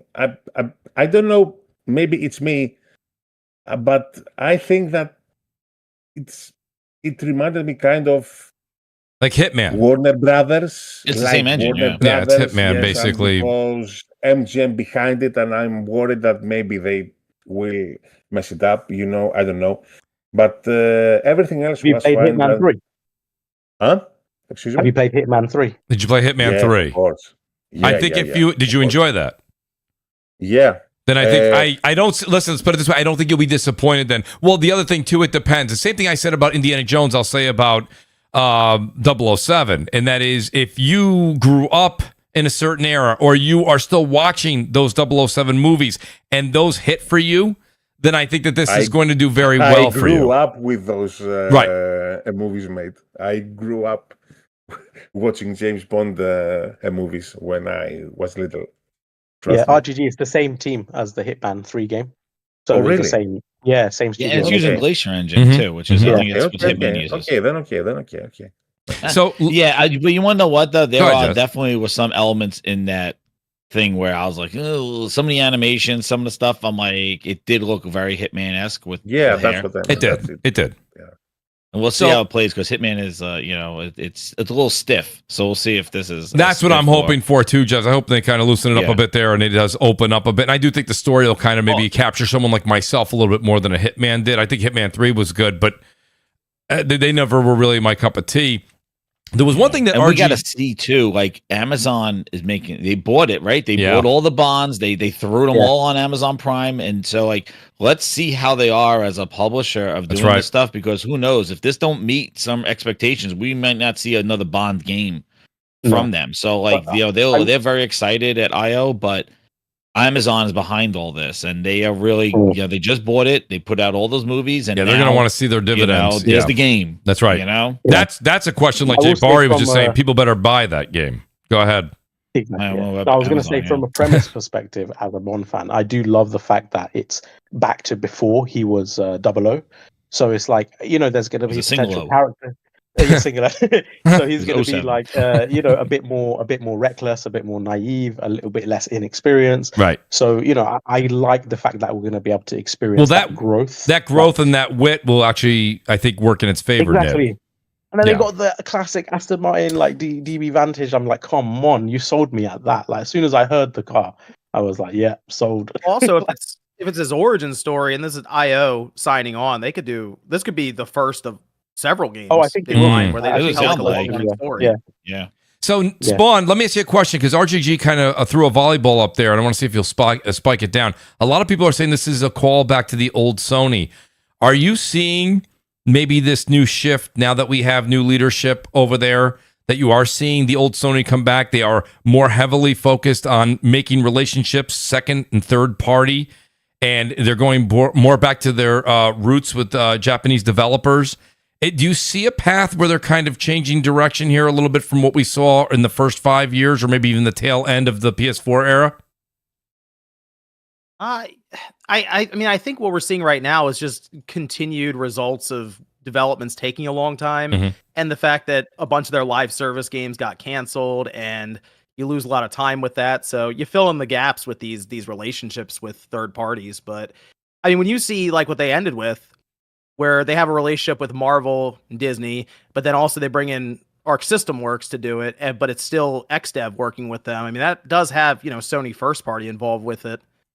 But when you look at something like Pragmata, that's clearly a partnership between them and Capcom. And you look at Neo 3, that's another big one for them. So people look at these and say, I want all the first party Sony studios to just be here constantly. And that is important. Ghost Yote had this, what was it, like a 30-second showing? Yeah, like we'll show you gameplay next month. Yep. I get the idea of having these be more weighted towards first party, but my thing is, I think when I go into a state of play, I have this expectation of they're not touting it as their first party showcase necessarily, which it's been so long since we've seen one like that. It was a couple of years now since that's happened. So when I go into these, I'm thinking, maybe they'll anchor it. Yeah, maybe they'll anchor it with like one or two first party games, and then they'll have some third party relationships, and they'll have just outright third party multi-platform games here to show as well. Because at this point, I mean, if you think about it with Sony, they do have like the de facto console at this point, where people are buying it by default. So they figure, if we show a game and it's on other platforms, people are just going to assume that it's a PS5 game at this point. And it just kind of seems how it is now. That's actually a really good point. I'm kind of glad you put it out there, Spawn, because that's really what it is. I mean, with Xbox, it's all but being said now that they're kind of leaving the console space. People are saying it's harder to find the consoles out there. Of course, they did the price hike, which kind of puts them, clearly they know what they were doing when they were, I know there were some reports that they said Xbox brass was kind of shocked that PlayStation didn't follow suit and they actually lowered prices. They thought of that maybe as a sneak attack. I saw one article on that. Take it with a grain of salt, as you will. And that's interesting because now when you see, we all know, we have our ears to the ground. We're paying attention to the news. We pay attention to the rumors that are coming out. We all follow the people in the media, so we know what's happening. But for everyday consumer that's just kind of either going online or just searching or going through their local brick and mortar, they see these games spawn and they do kind of associate all of those games that we saw yesterday going to be PlayStation, and maybe some of them, like Neo 3 and a few other games, may only be on PS5, either indefinitely or a timed exclusive. So I do think that's one thing. The other thing I'll ask is this, and I want to ask the panel. I'll ask Spawn first, and I'll go right through the panel before we get to the Switch, is, do you think that maybe PlayStation, this is just a hypothetical discussion piece, do you think that maybe Sony PlayStation is holding back some of the reveals because this was the year they thought they were going to have GTA 6? I know they think that the console's going to boom, the Pro, the base PS5, the pricing. They know that once GTA, and it's all but said that they probably have the marketing rights with that, that would push so many more consoles. They had to lower their expectations and their values to the investors because of GTA's delay. Do you think maybe they held back a little bit on what they showed first party because they want to wait for that bonanza of PS5s being sold in early 26? I mean, that brings up the question of if we had E3 like normal, where if you're a Sony, a Microsoft, or a Nintendo, whoever, you show up with a couple of games that are years out, right? Because you don't know, you only get so many E3s, obviously, in a generation for a system. Whereas now they could announce a state of play 2 months from now, and it's like, okay, yeah, I guess we're getting ready for a state of play this week. So I think if E3 was still in full swing and it didn't miss a beat or anything, we probably would know about games currently that are just going to sneak in at the end of this generation. Mm-hmm. So it's not hard to believe that Sony would be like, maybe we're going to hold this for a bit longer and we'll announce it closer to its release date. But I think we still need to get through Summer Game Fest, for example, tomorrow to see if something from Sony maybe works its way in there, as Geoff seems to get like these random, sometimes big announcements from them, like when they're Intergalactic as an example. Mm-hmm. So I think that God of War 2.5D game has been rumored, and I guess it wouldn't shock me if it showed up there, right? Like, okay, maybe that's coming out at the end of the year.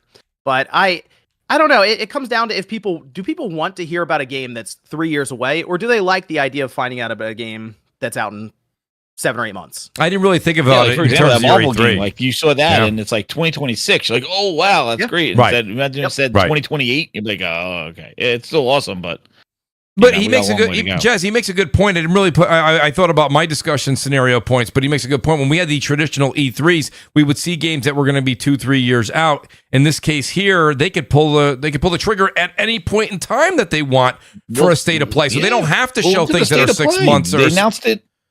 Dude, they announced it on Tuesday. They announced it on Tuesday. Wednesday. Yeah. And they had it was like this, and also too, what's what I'm saying, like there was that showmanship, there was that live audience, there was that like sort of like this big kind of presentation that you want to get those reactions, you want to get that crowd riled up and stuff like that. So you may show things to get that audience interaction. You're putting on a live show there, which I don't think the industry has even tried to, like, they have still been kind of fumbling around on what these things are. Even the state of plays, like, they're kind of random. Like I agree with what GG was saying. Like a couple of years ago, the Sony state of plays were like there was the one with all the service games, and then they kind of closed it with Spider-Man. They were kind of hit or miss. And I think this year they've been doing, I think the pacing and what they've been showing has been very well-rounded. They had some indies. They had some stuff. They even had some service games. They had, their first-party game on there. So it's been kind of like hitting all the areas with VR games in there as well. I think they've done much better this year with that. But, I don't think the industry really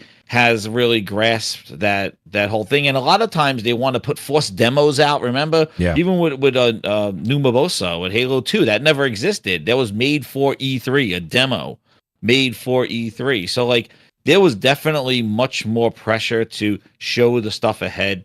And the way Sony's been kind of rocking with this thing, they've been just showing, like, games, not stepping on toes, and kind of showing things either a few months out, 6 months out, and maybe giving that reach game here or there. The state of plays, though, are kind of frustrating because you don't know what you're going to get. Is it going to be indie? Is it going to be a third-party showcase? Is it a third-party event? Is it going to be a partner event? Is it going to be their first-party stuff is going to be all there, like what all their studios are working on? It's kind of all over the place. But, yeah, hopefully Geoff has some good stuff tomorrow at the Summer Games Fest. Mm-hmm. Typically, I think if I remember, last year was better. I think it was pretty good last year. The year before, I don't think it was too good. The thing is I'm with you on that, Jazz, on your assessment of last year and the year before. And Spawn, my only counter to that was when you said maybe Sony will have something. Now, that 2D game, I'm riding with you on that. But the difference between Geoff's show that he does in the summer versus the show he does in the winter for the the Game Awards is Sony and Xbox don't, and correct me if I'm wrong, because they don't do the bookends like we had here. So I would have thought if there was going to be something big from Sony Where yes, if it's the Game Awards, I think Sony and Xbox both want to have a big splash there because there's so many people watching. But we just saw, Spawn, before we went live, that this State of Play broke all records. It's the most watched State of Play in 24 hours. Crazy. So that's a big deal right there. So I would think we'll see something small so Sony has a footprint. They'll have a footprint tomorrow, but I don't know if it'll be as big as like the intergalactic type of display. What do you think, Spawn? Do you see what I'm saying on that? And I was thinking the God of War. Yeah, that I can ride with. 2.5D Yeah, game. absolutely. That's what I was thinking. I'm That's very interested to see what that looks like. So, And why is everybody kind of crapping all over it though, Spawn? I thought that's actually an interesting idea. And I don't think that's a major game being put out. Probably that's not anything that's happening major with Sony Santa Monica, right? That's probably being done by a smaller team that they have. Where did that rumor come from? It seems so random that It did. It came out of nowhere, and then everybody ran with it like it was a matter of fact. As with everything. I don't know. Yeah, was it Tom Henderson? I think. Was it Tom? That's okay. Well, Tom's actually got a pretty good. Tom's got a good track record. So Yeah, I mean, Well, did he also say that very with how Soros gameplay as well? Because that was another rumor. It was supposed to have Soros gameplay at this thing. I don't know if that was. I don't know if that was. Maybe it wasn't him. I don't know if that was him. No, I feel like every the week before, how many of the State of Play lists come out where people are like it leaked, and then they all just get mixed together. Wait, can we Spawn? Can we say nobody this? leaked that Marvel game though? Can we say this on the air once and for all though, Jay? Hold on, let me just say this once and for all. And Spawn, maybe you could you get the views. Could you put this on your show at once up? Anytime a leaked document comes out and the picture's at a 45-degree angle, it's not real. It's not real. It's always at a 45-degree angle. I'm like, does anybody notice this? Can nobody take a leaked picture straight? Like, nobody can do that? Everyone's got the camera completely half sideways? It's every time. The minute I see that. It was a rush pick. It was a rush. It's a rush picture. Exactly. Yeah, of course. It came from a drone. Yo, Jazz was just joking just now, but he's on point where nobody leaked that Marvel game. That's very surprising, like in a fighting game world. That was that amazing. a game like that didn't get leaked. I don't know how they pulled that off. I will say though, one thing is clear: the GeForce Now leak was 100% correct because they had Final Fantasy Tactics on there. That's come. Yep. They I think they're only missing 9 now. Yep, 9. No, 9. Maybe they'll announce 9 tomorrow. That's what I'm thinking because if they announce 9. It's done. They've ticked every single one off the list, which is amazing in of itself. The GeForce Now leak actually got all of these games, but I mean, it's possible. Square Enix is at Summer Games Fest, and it could be Final Fantasy 9. That would be something. Housemark did say that Soros will have gameplay revealed this year, so you never know. Well, so I got. Go ahead, RGG, and then we're going to go into the Switch talk because there's a lot to get into. Yeah, if I may say something, the one thing that I did not like from the State of Play is that we didn't see anything from Insomniac, and I expected to see something, but we didn't see anything. And I am hoping that maybe we will see something tomorrow at Jeff's show, because if you remember a couple of years ago, we saw an extensive look of Spider-Man 2 over there. So I am crossing fingers and I'm hoping that maybe we will see something from that Venom game. Maybe we will finally see something from a Wolverine. Maybe I'm not sure. Well, actually, I like where your head's at, though, RGG, because to be honest with you, that makes sense, right? I mean, I can see the Venom game. Maybe if that is still a thing that they are working on, then that could be something that they would show. Wolverine, I wouldn't put money on it. The Venom one, I could see being a smaller title. That, maybe it would be something, I don't know how many hours, maybe a 5-10 hour expansion that they have for something like that. That would be. The other thing is just having good relations at this point, right? Sony, like Spawn said when he kind of came onto the show, Sony kind of knows they're the de facto console right now as far as certain types of games. I mean, Nintendo's definitely out there. Nintendo Switch is going to be doing some numbers. Trust me, we're going to get that in a moment. But at the same time, I think that they do want to keep relationships open. So it may be very well that I'll eat my hat and they'll have something fantastic to be shown tomorrow night. I do have a couple super chats here. Go ahead, Jay. As much as people like criticize PlayStation on the first party side of things, this is the reason why their third party relationships are so strong, because of these state of plays and That's right. how they treat those third party games, where they put them into the forefront. So if we like to see those third party deals or the second party deals continue, like you're gonna see these shows keep on happening. So I get the first party point, but this is a very important part of PlayStation to have those type of partnerships and deals. It's literally a pivotal part of their business. Their executives have always said, going back to the first generation, PlayStation in many ways is a conduit for third-party publishers, right? And it's mutually beneficial. They get a 30% cut from everything sold on the system.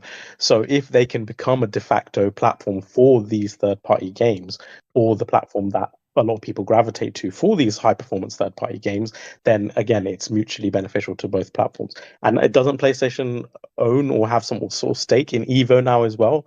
And now with this, this new Marvel game coming out, I don't know. I think like they're setting something up much bigger. And just like their movie tie-ins, and they've got their tie-ins with, Crunchyroll, I think they're making a lot of very, very compelling strategic moves, even with, China Hero Project and everything like that across the board. I'm just looking out like in a macro scale, all these strategies that they're doing. And to me, it's very, very savvy. Even the fact that they can announce a show a day or two before and have record-breaking numbers is just crazy. It really is. And like you said, I think with Evo, and I'll stand down on this one, Jay can correct me, they're not just taking a part in that. I believe, don't they own that, Jay? Yeah, they own it. They own that now. So that's them really expanding their portfolio in multiple ways. You just kind of gave 3 or 4 different scenarios, Nib, of how they're stepping out of just their traditional sense of doing business with the console, but yet still keeping the console at the focal point. I got a couple super chats here, then I do want to get to the Switch. Shout out to the Liquid Tada. He says, anyone remember the character called Onslaught? That was a mix between Professor X and Magneto, because we were talking a lot about Marvel, the Marvel game that's coming out from Mark. JC2013 says, Spawn Wave's in the house, now it's a party. Absolutely, Jay. T-Rock says, Singer is tap dancing like Wile E. Coyote. Come on, T-Rock, let's give that Singer a bit of a break there. Great full sweat, try hard. Now, big big Sony fan. He says, State of Play was mid, 5 out of 10 for me. I can see how others liked it more, though. Only a handful of games resonated with me. We need to stop as a community calling people casuals just because we don't all agree. Well, full sweat, I completely agree with that. Everybody likes what they like, and they shouldn't be listed as a casual for whatever reason that may be. All right, so here we go. Let's talk the Switch here, because it's not just going to be. I picked up my Switch 2 today. Spawn, you picked yours up at midnight. I have so many questions. I'm actually a bit tangled here, because there's so many different ways I want to attack this. I guess first and foremost, I'll say this. Let's start with what you did. You went in line, you waited. What was your overall thoughts at the midnight launch, first of all? And then secondly, if you could just really give a quick synopsis of what you did in your unboxing, what you thought of the hardware itself, and then we're going to get a little bit into sales, games, pricing, and the Switch itself. But what was the experience like last night for you? And did anybody smell in the line? Yes, of course. We want to make sure that everybody was fresh. It was well, everyone was outside, so and mostly apart, so it wasn't that wasn't a bunch of smelly people technically then, but it was. So when I went there, I went to Best Buy. I figured I already got it pre-ordered. Yep. So I managed to get it online when they had them go live so many weeks ago. So I should be able to roll in, have not too many issues if I show up at like 11:30. I get there in the line. They have 2 lines. They have one for pre-order customers and one for people who just wanted to do walk-ins and pick the system up at midnight. And both lines went around the building, like down, around, past. Yeah. And Best Buy, if you go to Best Buy, it's a big box store just about. Yep. So there were a lot of people there. I was a little surprised. So I get in line waiting in the pre-order line, and then people start to stack up still behind me. And it took me about 50 minutes to get at least to the register at that point. Wow. From where I was as a pre-order customer. So, I mean, I didn't count, but it's probably a couple hundred people there minimum waiting to get this thing at this Best Buy. And when I went in to get the system, they had them stacked behind them. They had so many Switch 2 systems there. It was kind of shocking, actually, how much stuff they had exactly. I mean, they had Pro controllers everywhere. They had games all over the place. So it didn't look like a situation of, we got 30 and that's it. It seemed like they were well stocked for this whole thing. So I go and get the system, head home with it. I did a live stream for it just to unbox. I figured, whatever, we'll live stream this one. So I have a system, a Switch 2 system that's mine, and then I have one that I do a lot of like teardown stuff on and other parts. So the one that I technically did an unboxing on is the teardown Switch 2. Right. Which I've already done some stuff to it at this point, but that'll be in future videos. However, then I waited for my actual Switch 2 to come in this morning from Walmart. And they got it to my house at like 8 in the morning. Wow. And for some reason, this was like a common occurrence. People were posting pictures of it. They had a can of Pringles, chips, and a soda in there. What are they trying to say, Spawn? That's lit. I don't know. What's that supposed to mean? Was it used or was it new? Was it empty can? Okay. It was all sealed. I had like, what was it? I think it was pizza, Pringles, and some orange cream, like Coke flavored. Yeah, I don't know. It was weird. It was a weird one. Oh my god! It was one. It looked like one of the ones that wasn't selling, and they just threw it in there. Like I don't know people who are. I mean, hey, let me know in the chat if that's one of the good ones. I don't know. Just to make sure it didn't rattle around. Yeah. Everyone was getting this though. That was like their bundle. Get a Switch 2, you get a can of Pringles and some soda. That's great. At 8 o'clock in the morning. At 8 o'clock in the morning, right? So what did you think? When you before you went into like what you've heard about it and things you knew behind the scenes, when you started doing the unboxing, though, Sean, how was the build quality of it? How does it stack up against the original Switch? What were your initial thoughts just as it was in your hand for the first time? Yeah, I mean, it definitely feels like it's just a more premium or solid device. As I'm opening it up and I'm looking at everything, it feels like Nintendo wanted to sell to an older audience with it. It doesn't seem like it's like this isn't something I would buy at a kid or anything. It feels like something you would want to keep out of kids' hands who are going to chuck it and throw it around and stuff. I mean, it's solid. It had a durability test, I think, earlier. I think Jerry Riggs Everything did it and it survived it. But the way it looks, it's almost like going from, okay, so you go from the Switch 1 now with the brightly colored Joy-Cons and stuff, and this thing is like completely matte black all the way across. It's all one color basically. Love that. Like almost like with the red salmon on one side and the light blue on the other, but it's very, very like muted for the most part. And it's like an 8-inch screen. It's a much larger screen and everything. But it just feels like they were thinking, okay, or maybe over the last 8 years, our audience has gotten older as they've seen the stats come in, and they're like, let's build a machine that's a little more geared towards them, I guess. Interesting. That's at least what it looks like, because as I'm using this, it does feel like, so the entire not the entire generation, last 3 or 4 years, I've been looking for that Switch Pro to get announced. Like, okay, the games on the Nintendo put out are fun, but it's always that, hey, this is a fun game, but it doesn't perform great on this hardware. Right. Like the frame rate struggles. We're dealing with resolutions that are pretty low. And in my back of my mind, I'm like, hey, I want to recommend this game, but then I'm like, it's not going to look great on your big TV, okay? Right. Now it's to the point where I have this thing, and it feels like that Switch Pro. Okay. You just answered a question that somebody was asking. Yep. I'm going back through backwards compatibility to test some of these games, because there are games that just have uncapped frame rates on the Switch. And, the resolution move around and stuff on the Switch, try to hold its 30 some odd frames. All the games I'm trying on this thing, they just cap at 60, and they just sit there at 60 frames the whole time. Wow. Okay. Nice. So in any of the back catalog of games, which it has a pretty large catalog, all run really well. So here's another question. Shout out to Worry Word. I don't know if he's listening to the show. We were going back and forth. He picked his up today. I picked up mine. I was under the impression, Spawn, that let's just take Tears of the Kingdom, for example. I own Tears of the Kingdom, of course, for the original Switch. I thought the way that it was presented to me by Nintendo, if I wanted to upgrade to the 60 frames, the better resolution, the better everything on screen, it was going to cost me $20. Some are telling me that they are getting that upgrade for free. What is there a cost for certain games to get the bump up in resolution and frame rate? Yeah, so for the Zelda game specifically, they decided to have like I feel like I think it's $10 upgrade for that. It's 10. Okay. The thing with this though is if you have NSO, like their online service. So at this point, I'm subscribed to Game Pass Ultimate, PlayStation Plus Premium, and now NSO. So they just got me for everything. Right. But if you have that, you just download the the update patch they have for both Zelda games. Oh, in that It's also included in the subscription. okay, right? it's I think included. yes. Okay, they that may added be the that case. later. Yeah, and is it the base subscription or is it the expanded one? It's always the expanded subscription. Expanded one, yeah. That's what I thought. Yeah. Yeah, okay. that's How what I much thought. is that? The one So, that includes the GameCube. How much is that yearly? That's like $60 a year, I think. The base one is 20. 50 a year for the 50 a year, yeah. expanded, and then 20 for the base. How's the battery life, man? You know what I want to ask? How's The it camera, better? right? What is the resolution of the camera? T-Bar wants the No, camera. Oh, no. Because the reason why I'm asking, I was watching Kind of Funny, right? And it was playing Mario Kart, and they hooked up the camera, and like Blessing and I forgot the other guy's name. They was playing, right? And I'm like, yo, this camera, it looks good. Like It didn't look looks good on the bad. screen. It didn't look bad.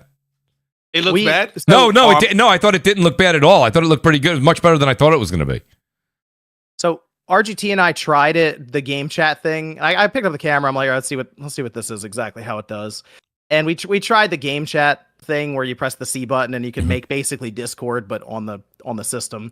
And the camera itself it needs light. Like you can't have it in like a low light setting or it's going to look kind of grainy. But once I got light on in the room, like more light than I'd normally have with like the OLED TV that's in here, where I try to keep it kind of dim for it. It started to pick up a lot better, and it does the thing where it can eliminate your background, which NVIDIA has specific stuff in the chip for just that part. But the thing that's so interesting about this is you can, for the most part, use any USB-C camera, I believe, for it. Oh. So you just kind of plug it in and it works. Oh, that's interesting.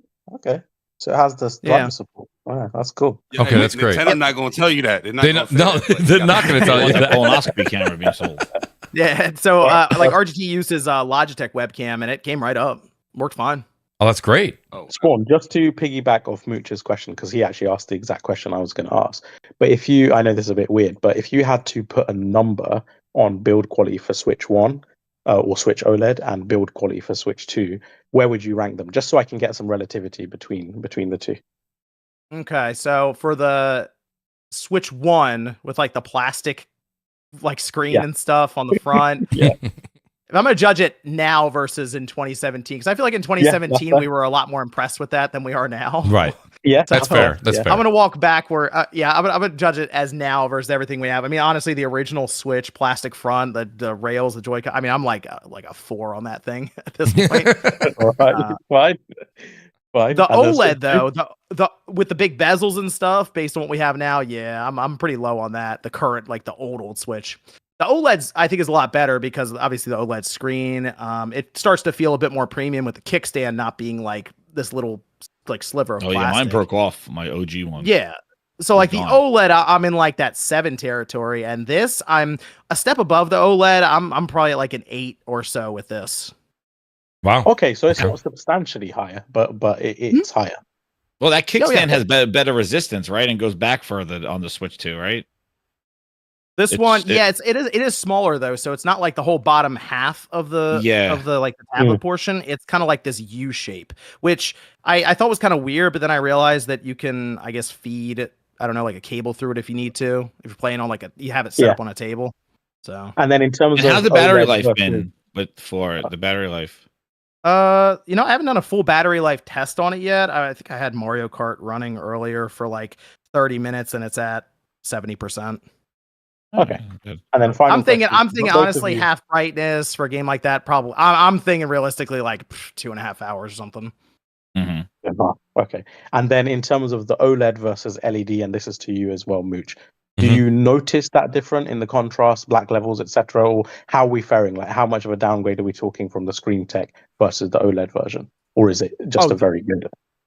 Oh, the OLED model for the screen just looks much better in terms of like clarity and color depth and everything. It's not going to be comparable. So- in terms of that. Fair enough. I had some people, and shout out to a few people in the chat. We were having discussions before we went live, and the one thing that I have to say that I didn't agree. They were like, I don't think a lot of people will pick up the Switch. And I have the OLED. I kept it actually. In Moochonomics, I usually say go trade it in, but I think right now, currently, because I couldn't get a pre-order, GameStop was offering like $105 or $110. Spawn or anybody on the panel can tell me if I'm wrong. For $110, I'm keeping my Switch OLED. I don't care. I bought right. Well, I'm not trading. I'm not trading it in for $100. the reason I would actually hold on to your older Switch, if you can, like if you can swing it and everything, just in general, Right. in the chat, Nintendo is doing something kind of interesting with this game share technology, and it's kind of shown as, hey, if you have a Switch 2, you can use one cartridge or one copy of the game, and you can have the game streamed also then to your another Switch 2, like for a friend. Maybe you're playing multiplayer in a game like Split Fiction, for example, is one that uses it that way. One copy of the game, somebody has a Switch 2, you can beam their screen to their Switch 2. The thing that people, I think, have kind of missed is that you can use it with the Switch 1 as well. So it can beam the game to the Switch 1, and you can play it there, a Switch 2 title on the Switch 1 within proximity of that person's system. Wait a second. So I think a lot of people don't know that, actually. Is it Bluetooth and Wi-Fi? What is it? Wi-Fi, I think, isn't it? It uses like wireless technology to do that. So I'm assuming it's like their fast Wi-Fi. But you have to be on the same network, or is it like? I think it's within proximity, so I think it's like basically ad hoc directly to it, like the old DS. Didn't the 3DS or something do that? Like the DS with Mario Kart or the Wii U controller. Yep. So exactly, it's very similar to the Wii U, but that's something that I think right now Split Fiction specifically uses. I think they have like Clubhouse Games that also uses it, but Split Fiction would be the one that's like the most taxing. And when I heard that, I said, oh, well, it makes sense to hold on to at least one Switch, because we're talking about using one. I mean, there's potential it could use for several Switch systems, which keeps at least some kind of use for the, your older Switch system. So you can actually play couch co-op. So if someone in the family wants to play Split Fiction, they can have the OLED Switch. I could have the Switch 2.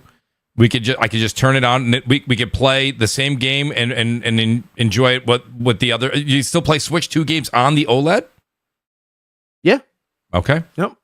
All right. I mean, I got to be honest with you. It's kind of interesting, yeah. That's first of all, that is something that I did not know about. I don't know how many people in the audience maybe knew about that, and if I missed it, that's great information to know. I see a few people in the chat saying, "Mooch, wait a minute, no, my GameStop gave me $150." Listen, that was prior to today's launch. I believe as of today, it dropped to $100. $150 for the OLED. It was $150 or $175 for the OLED in the before the launch. I thought I saw today at GameStop it was $105. I looked on the app real quick. Guys, check me out in the audience, please. I have no problem being wrong. They change it every day, so I wouldn't be surprised if it's a 105. Yeah, I think it dropped substantially. Again, now that you're hearing what Spawn's saying right there, now I'm really glad I kept my Switch OLED for more reasons. Not just that, but the controllers too. So there's a question for you. Let's say we're playing Mario Kart, Spawn. Can I have Mario Kart World up playing, and somebody can use the Switch for a controller, or they can take the Joy-Cons off and put it into the slot there and make it and use those as well? I mean, all of that is compatible, correct? Or did we lose? We might have lost Spawn. I think the Pro controller is compatible. But I don't know about the Switch 1 Joy-Cons. I don't know. That's my question. I'm not sure. Spawn, I don't know if you're back. That'd be interesting, because that's a good question, because I don't know. I know the Pro controller, which I have for the Switch 1, will work on Switch 2. That's good. Yeah, I'm intrigued by that, honestly. Now, who else? Jay? I know Jay says he may be getting Target screwed me. What happened? What happened, Jay? It's coming in a week or two. Oh, what? I got the delay. And you had a pre-order? Yeah. They said it was preparing shipping, and now my shipping is now in a week or so from now. Where did you pre-order from? Target. Oh, wow. Yeah. That's not right at all. Nope. No, that's absolutely unacceptable as far as I'm concerned. Is anybody else on the panel planning to pick one up? I know, so Jez, I feel bad you had to wait 2 weeks, but I mean, I picked mine up, but I have not hooked it up yet. I literally picked it up. I got home from work, and then, CrossFire. I will eventually get one. I think I'm going to wait. Like I said earlier, I'm going to wait until Donkey Kong comes out. Because from what I'm hearing, when it comes to like the updates for these games, the 60 frames a second and, better resolution and whatnot, some of them already completed, but I wouldn't mind going back and playing them with better frame rates. You know what I mean? Mm-hmm. But I think I'll feel more comfortable getting one if I have like Mario Kart and Donkey Kong, while I'm, setting up the console and playing it. But just for Mario Kart right now, I'm just gonna wait a little bit until like July, and then I'll cave. Similar with me, but I think I'll probably wait until Metroid as well. So, because I'm not really, I don't Metroid's really another play Mario. one. Yeah. Yeah, Metroid and Donkey Kong, cool, you got me, but Mario Kart, I don't really play anymore, to be honest. Well, I'll say this. Spawn, are you back by chance? I do have an update here. I just saw something. Mario Kart World, Metacritic Switch 2, I believe just got it's sitting at a 91. And this is the interesting part. A better killer app for Switch 2, this is the quote, a better killer app for Switch 2 is simply hard to imagine. And the mere thought that this is a game that will get even better with more content in the future makes it a game not to be missed. So that's an interesting... So I know a lot of people say, I'm not paying $80 for Mario Kart. By the way, I'm not here to talk you into it. I'm just not. That's not what I'm going to do here tonight. But I will say this. Mario Kart is a fun game. It's a fun game. Well, I do think it's a staple. I do think it's a staple that you would buy and own regardless. It may not be the reason you're going to get a Switch 2, but it'll be a game you'll pick up. The other thing I'll say is this, guys. We can sit here and argue about let's talk about the console for a second, okay? And Nib, I'll go to you. You're a numbers guy here. Nib, $450 for the console. Let's talk about that for a second. A lot of people are up in arms about that. I think it was somebody on the show, it was either on the panel or in the chat, or it was a super chat last week. Somebody made this point, and Nib, you might remember it. They said, you guys are talking about $450 a lot today. This is Nintendo's next generation console. So in 3-4 years, if the PS6 and Xbox, Series X2, if those are $700-800, $450 is going to look like a steal. So I'm going to be honest. Go ahead, Nib. I don't think it's too high priced. In fact, it's similar to where I expected it to be. The thing is, I don't know Nintendo's BOM, bill of materials cost for the Switch 2, unfortunately. I will try and find it in the next few weeks. I'll speak to some of my analyst friends and stuff and try and get a number. But I don't have it right now. But I do know from other manufacturing financials that, for example, PlayStation 5 in their fiscal year, last year fiscal year report, they said they were still making losses on the PS5 4 years into the generation, So the thing is, I know everyone wants to say greed. I don't really think it is greed. Yeah, sure, they probably are making a margin on it. Sure. But I assume it's not a substantial margin like people think. I'd imagine just because post-COVID and post-chip shortages, things, people forget inflation is the percentage at which the costs go up, but in perpetuity. So 3% 1 year, 3% the next year. They're not going back down. So it's just building upon building. So, manufacturing costs are probably quite a bit higher. And Nintendo is not a charity. They want to make a margin on their system. They're probably not making any more margin on the Switch 2 than they were the Switch 1. In fact, I actually wouldn't be surprised if they're making less of a margin on it. It is much more competent in its build and its design and just he earlier Spawn was saying about the maturity of the finish and everything like that, and I do feel that. So this isn't me being a corporate bootlicker. Of course I want cheaper prices, but you have to be realistic. And even Nintendo came out and said, Doug Bowser came out and said, look, this price was not factoring in the tariffs. And I said that beforehand. I really doubt it's including the tariffs. It's just based on everything we know, coming in a little bit more than the Switch 2 OLED, when it has so much more. It is where I expected it to be. So I do not think it is too high. Nib, I gotta admit, how much is that Switch Welcome Tour game? Isn't it $11 or $20? Yeah, that's a joke. It's $10. $10. Okay. Yeah. So wait a minute. So before you go any further though, Nib, on the economics class, which I appreciate, by the way, I do have to ask you a question though, because I kind of set you up, and I'm interested to hear what Spawn thinks about this as well. If we're okay with the and I'm saying okay figuratively, if we're okay with the $450 for this console, you're getting Mario Kart for $50. And because if you're I'm not, what if you're one of those people, you listen in the chat, you're probably like, what are you talking about, Mooch? Let me explain. If you're like, I'm not paying $80 for Mario Kart, but you still went out and bought a Switch too for $450. Well, Mario Kart's $50. And Spawn, you stepped away. Metacritic listen, it's new to me. If it was out a while ago, I apologize if you guys saw it earlier. Metacritic just gave Mario Kart World a 91. And again, I do want to just read this real quick because I think that this is kind of an important thing here. I think it's interesting. He says, a better killer app for Switch 2 is simply hard to imagine. And the mere thought that this is a game that will get even better with more content in the future makes it a game not to be missed. So, Spawn, have you tried? You must have with Sean. Shout out to RGT85. He's going to be on the show next week. Did you get a chance to play Mario Kart World? And is it as much of an upgrade as Nintendo said, or how will the average Mario Kart user feel about this? My bad, Mooch. I apologize, Spawn. Why is it only 8 reviews for a big game like this? That's a good question. Yeah. 100%. I'm looking at that now. Oh yeah, shenanigans it's going because on. Nintendo didn't send out any review units or Exactly, games yeah. for it. Yeah. Well, they sent them out. They got there the day before. They got there the day before the system came out. Yo, cause that's shocking to see like 8 reviews for a Mario Kart game. I'm like, what the hell? My bad. Go ahead. Yeah, it's gonna be a while before they all come in. I am sorry to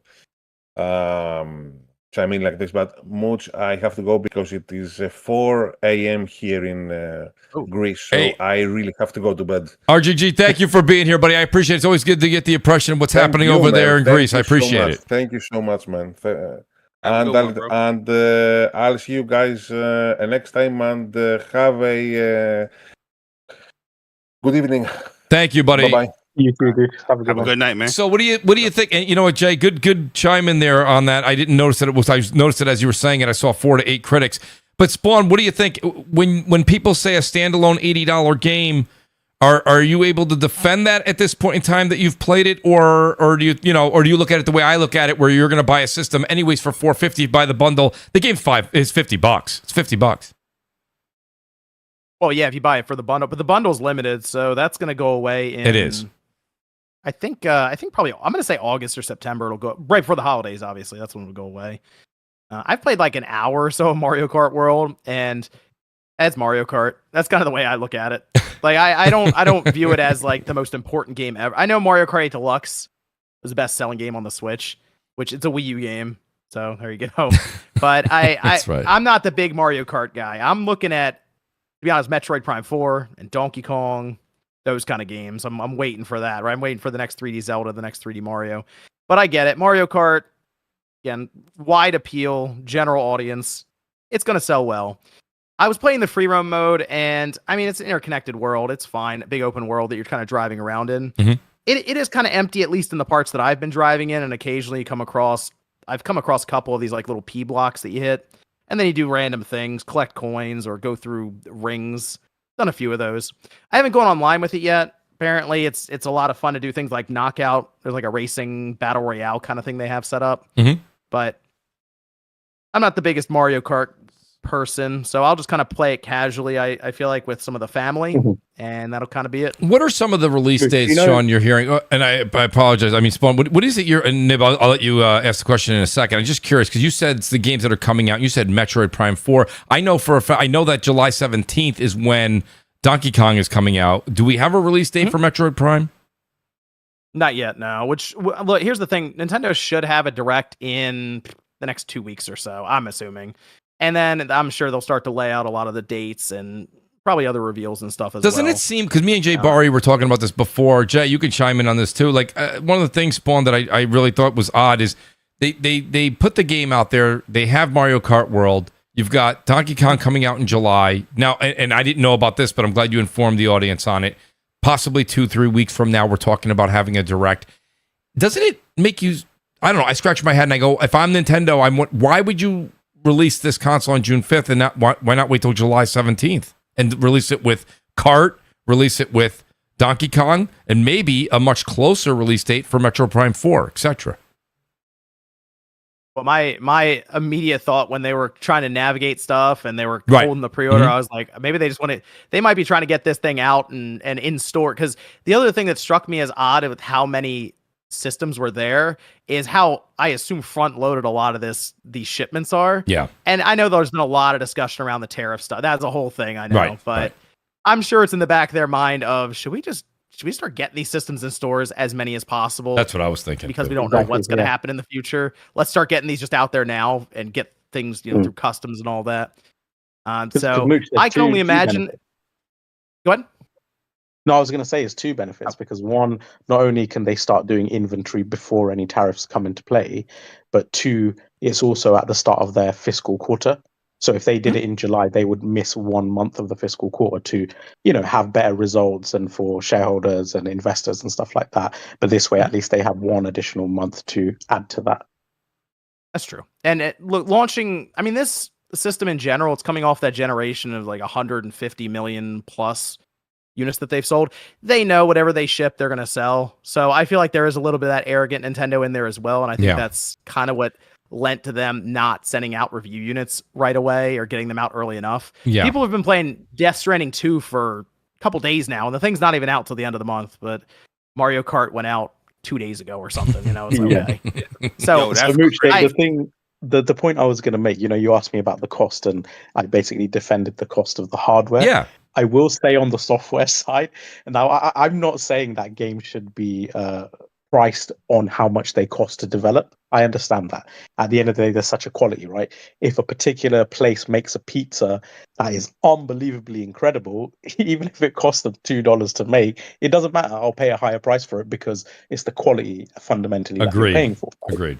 But but however, or to just give the data, like Mario Kart 8, the Switch version, has 298 people credited to its development in total, including outsourcing and everything else, QA testing, you name it.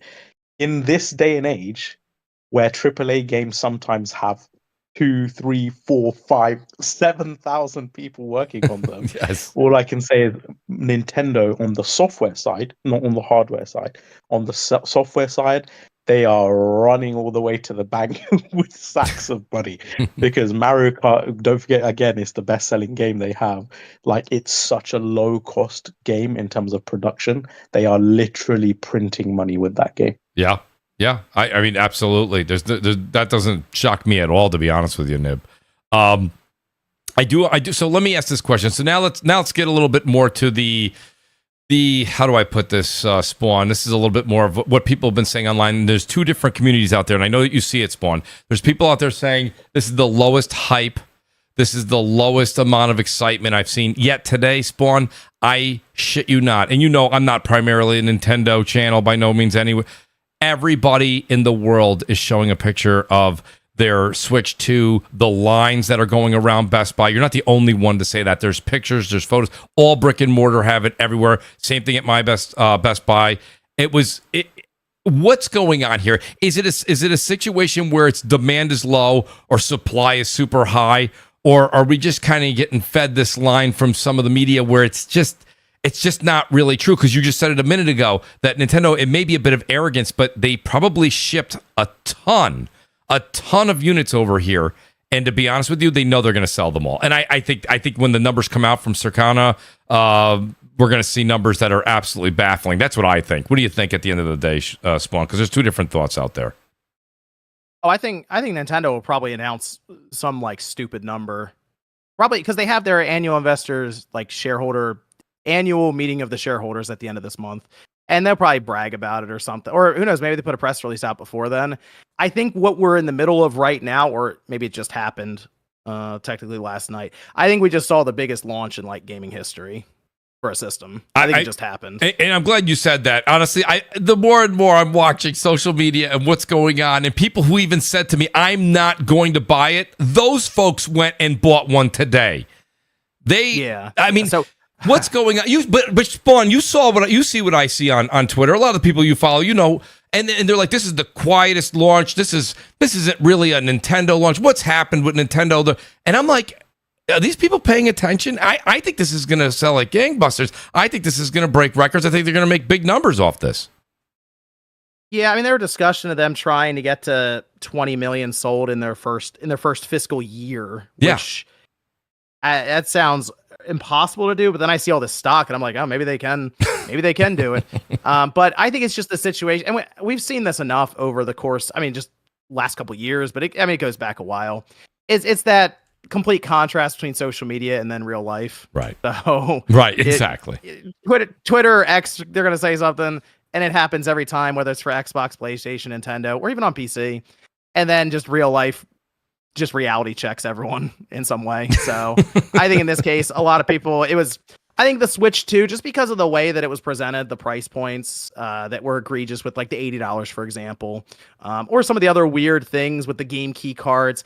It was, it was popular to have like the negative reaction to it and the slant to it.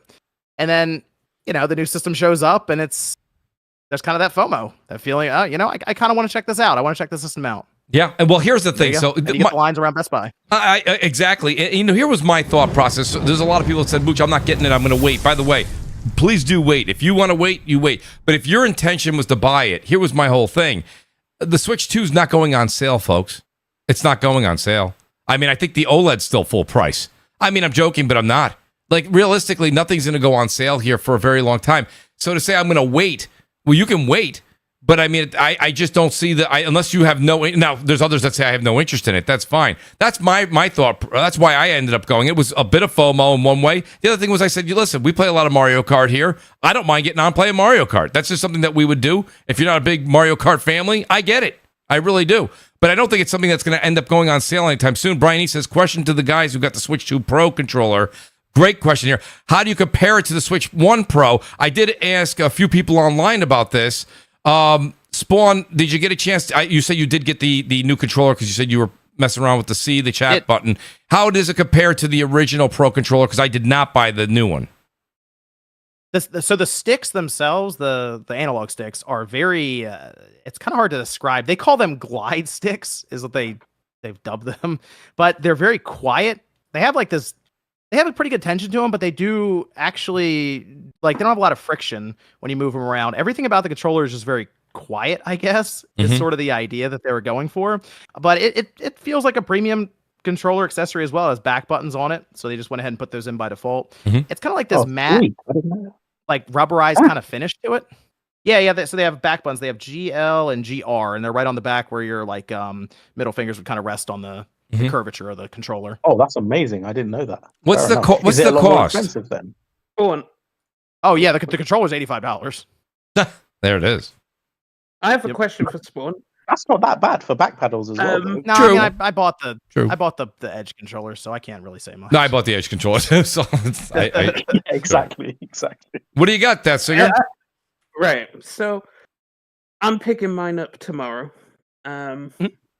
Because I should have had it today, but it's because everyone in the other Discord is currently everyone's playing Mario Kart right now, and there's a whole bunch of people in it. I'm like, I should be in there. FOMO, that singer.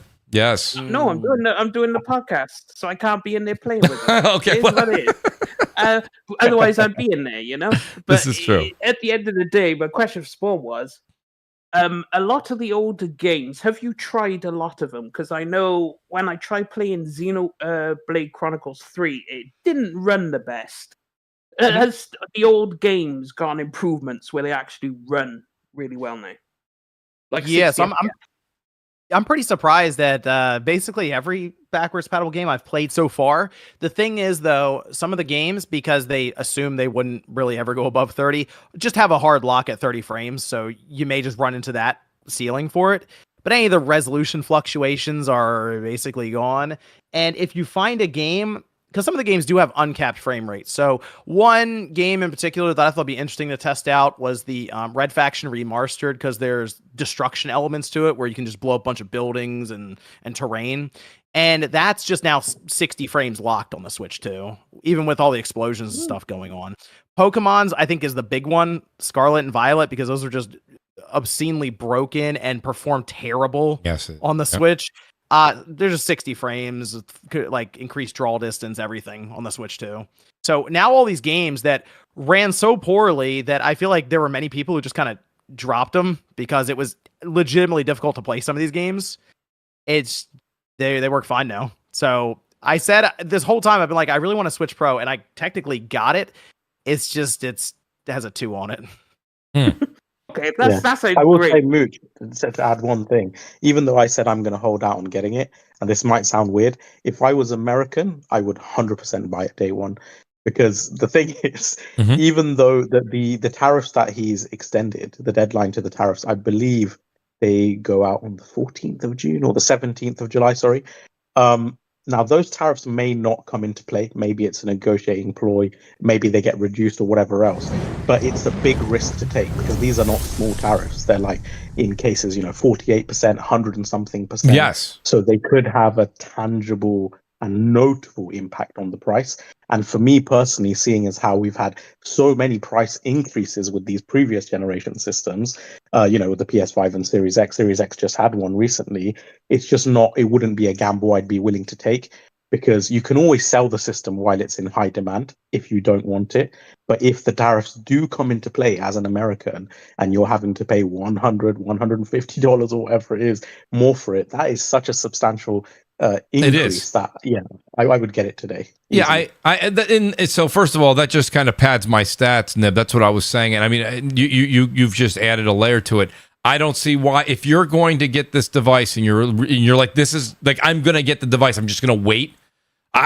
Unless like you say, unless it's not if it's not within your means, it's not within your means. But if it's within, if you're doing it, you're just waiting for the sake of waiting. I wouldn't wait. And Nib just adds the tariffs to it. I just say, go and enjoy it. You always pay a little bit more sometimes when you are the first, but the other part of it is you get to enjoy the service that you paid for. So there is a payout. There is a payout that you get for that. I would say the same with Days of Play, right?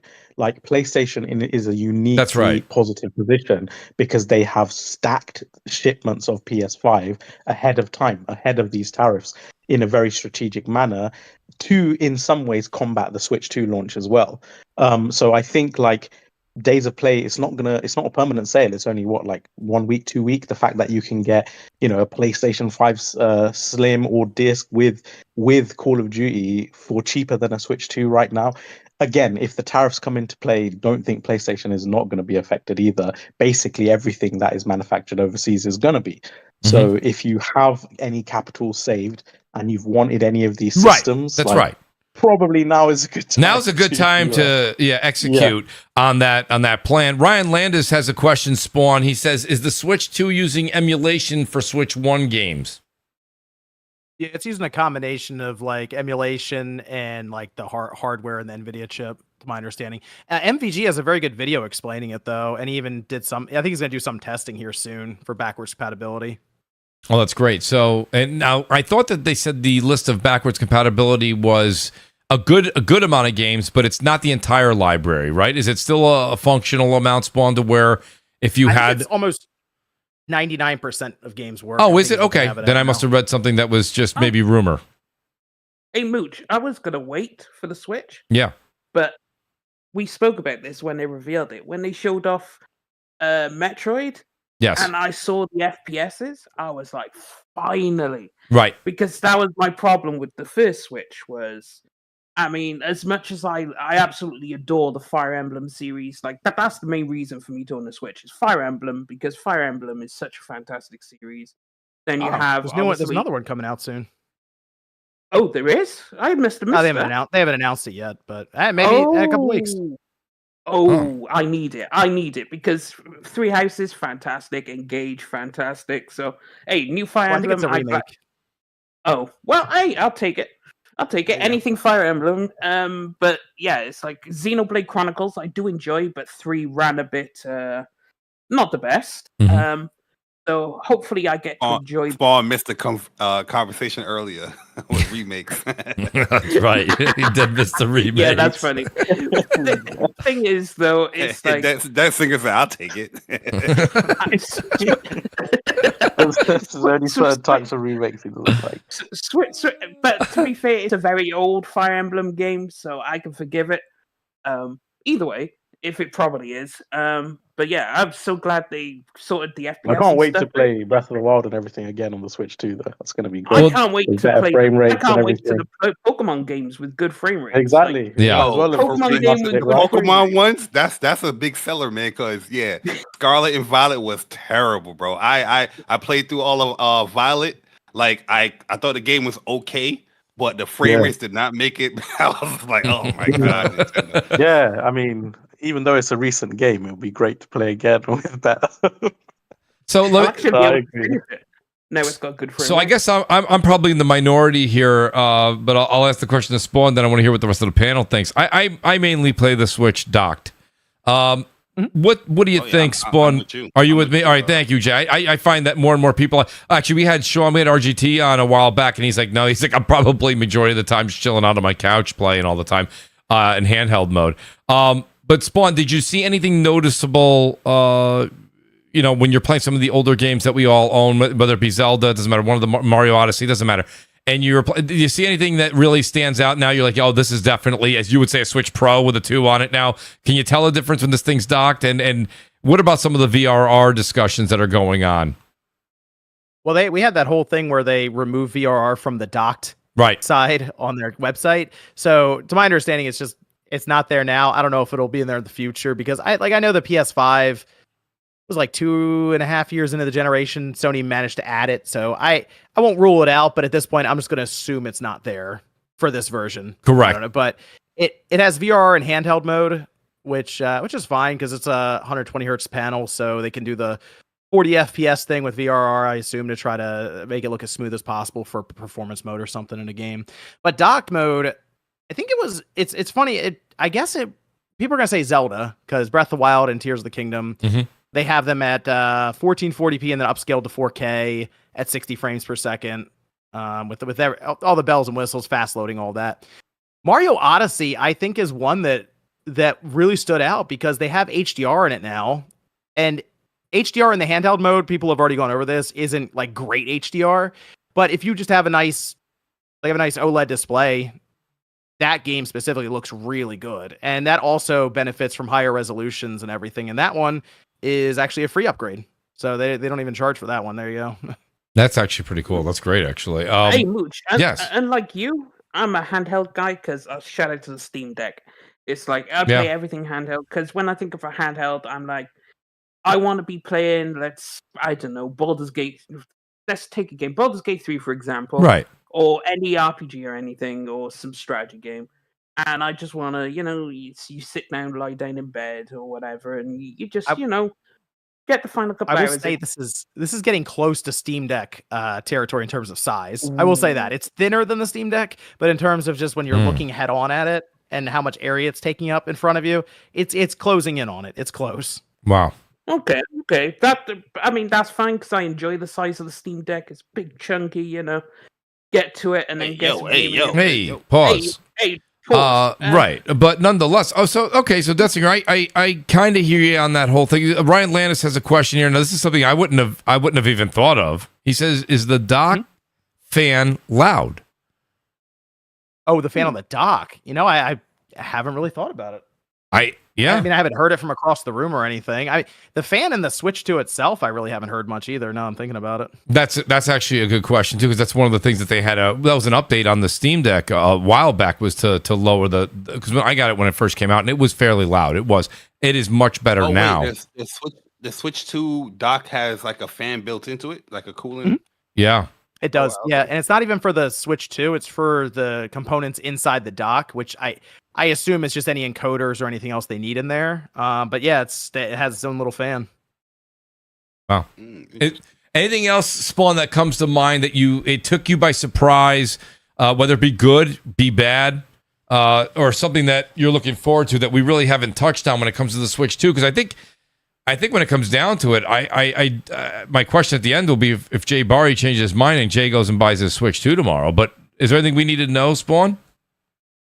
I would say if Jay, you mentioned Donkey Kong, that being maybe the big seller for you. In that case, I don't know if it's crucial to run out and buy the Switch 2 immediately, just because I get you wait for maybe the game you want. But I will say if people are looking for that Switch Pro, this is the games you missed in the last gen. This is probably the move right now.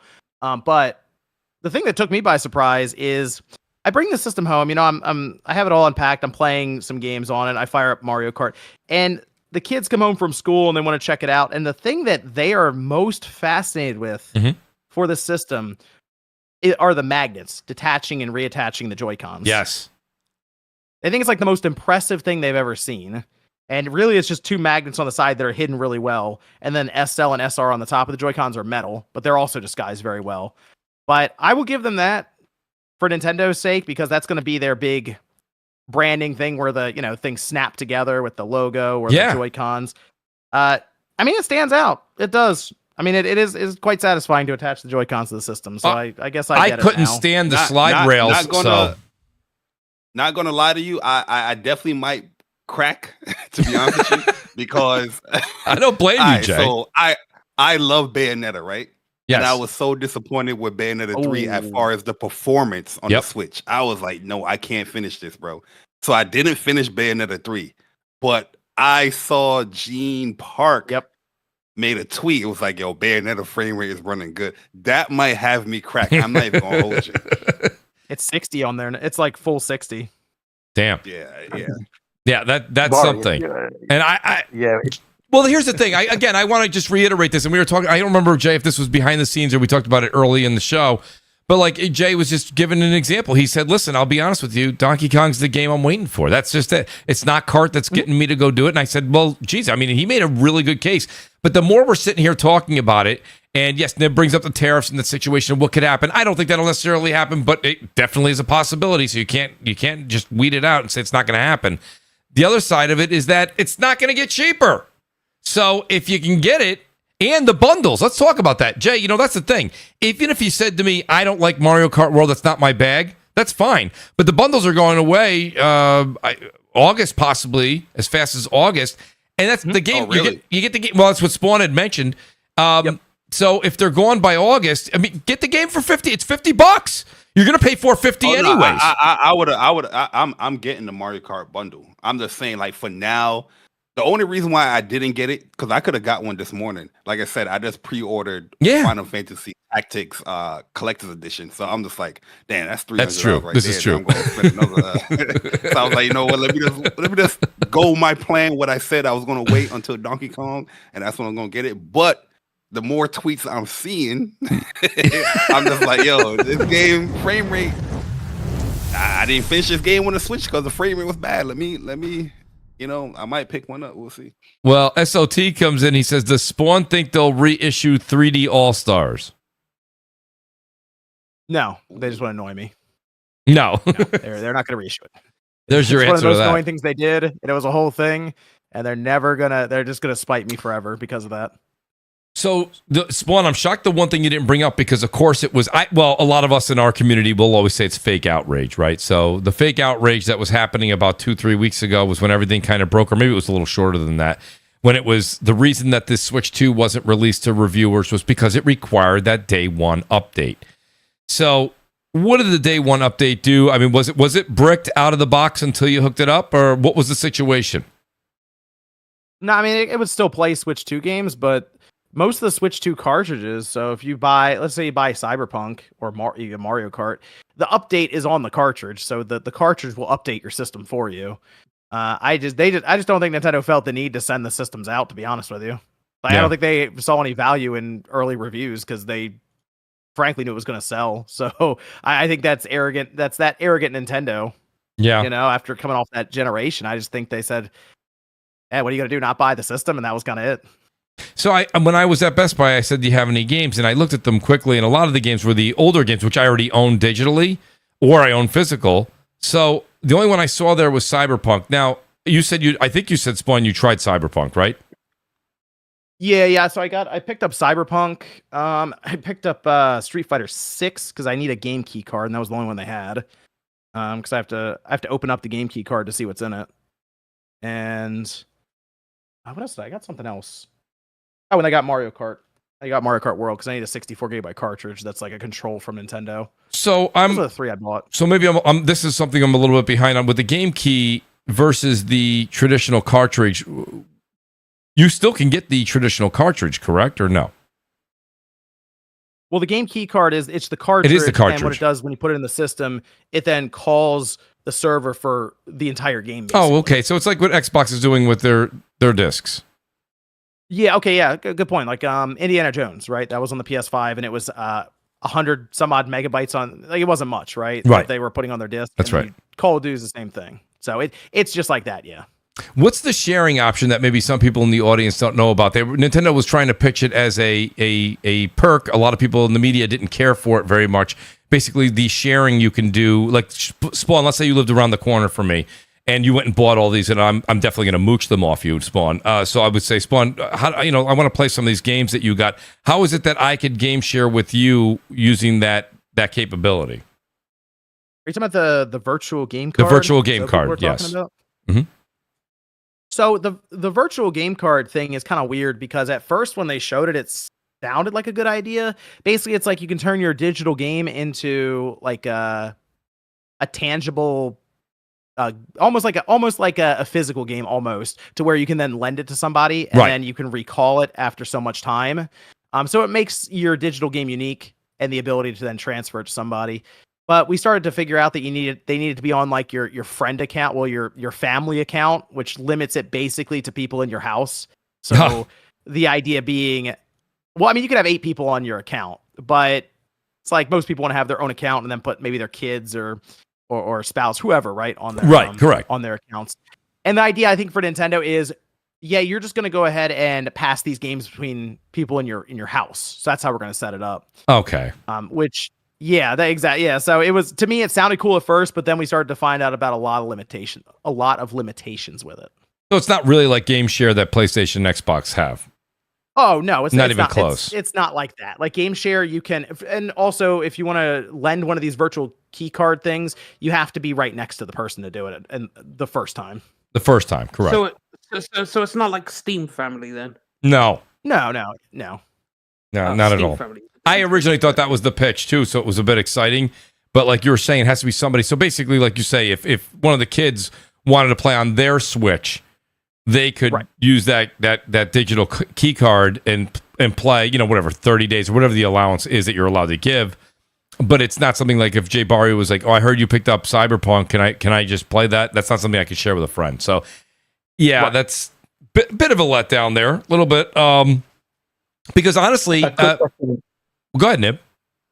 No, it's a hardware question. You finished your thought. My thought was just that at the end of the day, maybe I'm missing something here. But if the kids are on the same account as me, can't they can play the games that I own anyways, can't they? We don't usually run into that issue, but or have that problem here. But you would be signed into your account on their Switch. Oh, okay. Right, and that's how you had it before. Yes, so that's like right. if they start playing it on your account, it'll sign you out or stop you on your Switch. So the idea is they can make their own account, they can put it on your family plan, and then you legitimately just send them the virtual game for a bit, like the digital game, and it shows up on their system. So for in-family accounts, it is a little bit, it's more user-friendly. I'll say that much for sure. Yeah. Like I said, if you have like kids or just family in general, you want to share games between in the same house, it makes sense there. Agreed. Go ahead, Nib. What's the hardware question? By the way, anyone have any other questions? I was going to ask one question outside of the Switch, and then we'll call it a night. But go ahead, Nib. What's the hardware question? Yeah, the question was, like, I probably should know this, but I saw a lot of conflating information. The Switch 2 hardware-wise compared to the Steam Deck, both docked and undocked, how does it compare? I think docked is going to be... I think it's going to be much more in favor of the Switch 2 when it's docked. Yeah. I think undocked, I think it's still going to be in favor of the Switch 2, but I think it's going to be in favor of the Switch 2 specifically because developers are going to create for that hardware, as opposed to the Steam Deck being, how they say it's Steam Deck verified, but then you get it and you're like, I don't know if this is actually Steam Deck verified because it's not running how I was expecting it to.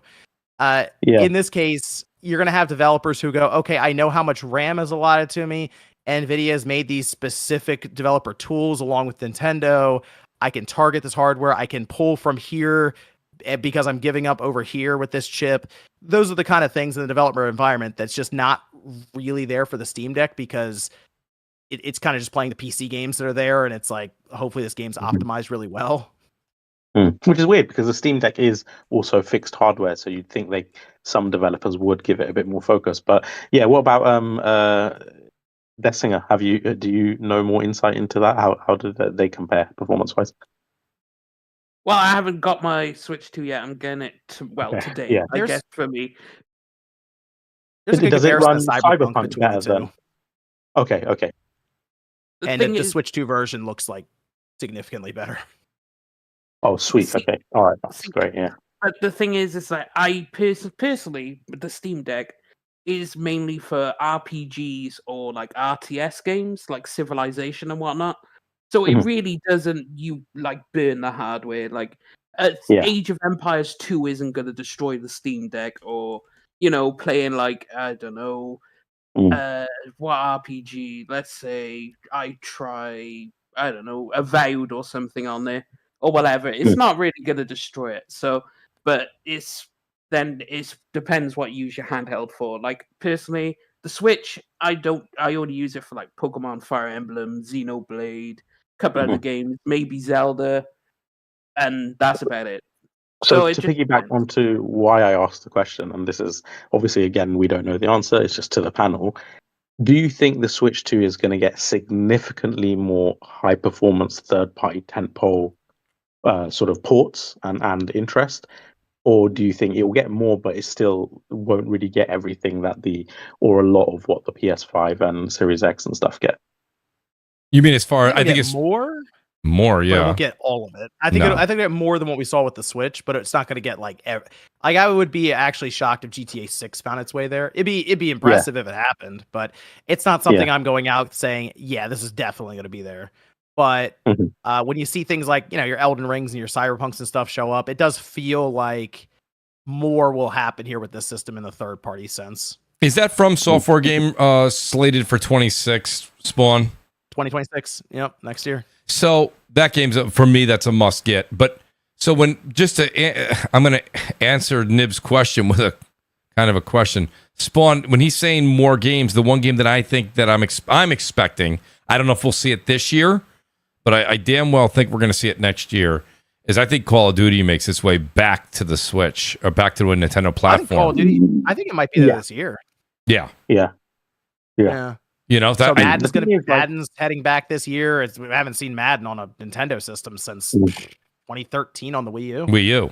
Yeah, it's an interesting dynamic and situation because, like, with this, when other people are putting their prices up and PlayStation is doing a sale, especially at this time, there's all these tariff fears and stuff around the same time as the Switch 2 launch. It makes you wonder, is it because they actually think that maybe the Switch 2 could become a multi-platform threat, so to speak, because it might get more games, or were they going to do it anyway? But I'm really interested to see how the dynamics and the demographics of gamers, if they adapt or change with the Switch 2, because it is a little bit more mature in its design. It does have a bit more hardware performance. And then, like you said, you feel like it's designed for slightly more grown-up, mature market. If it starts getting multi-platform ports at a higher sort of cadence as well, then it could be an interesting thing to see transpire. Personally, this is no disrespect.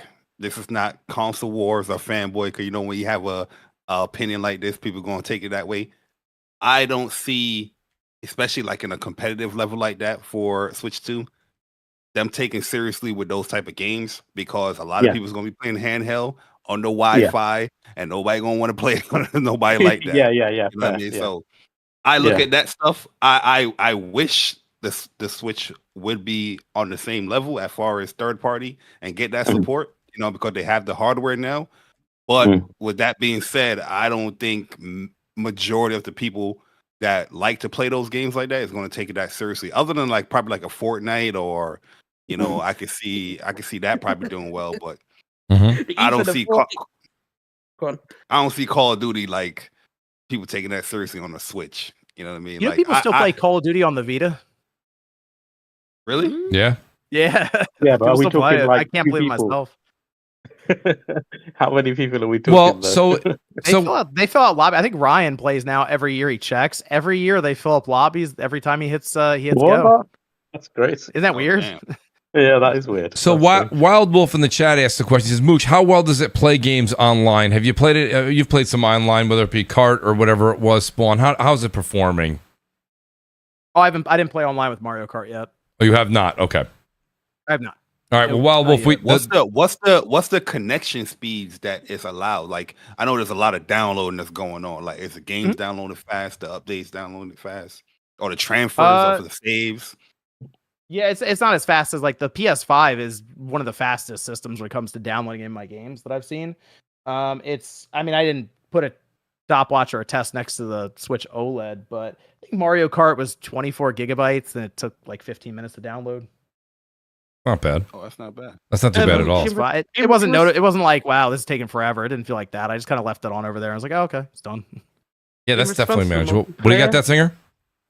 In response to multiplayer, I think it's working fine because the Discord's popping off right now and everyone's playing online. And that's everyone great. is. I just asked them, anyone having issues? No issues playing Mario Kart. Wow. And that's great. People from all over America, and Canada and Mexico.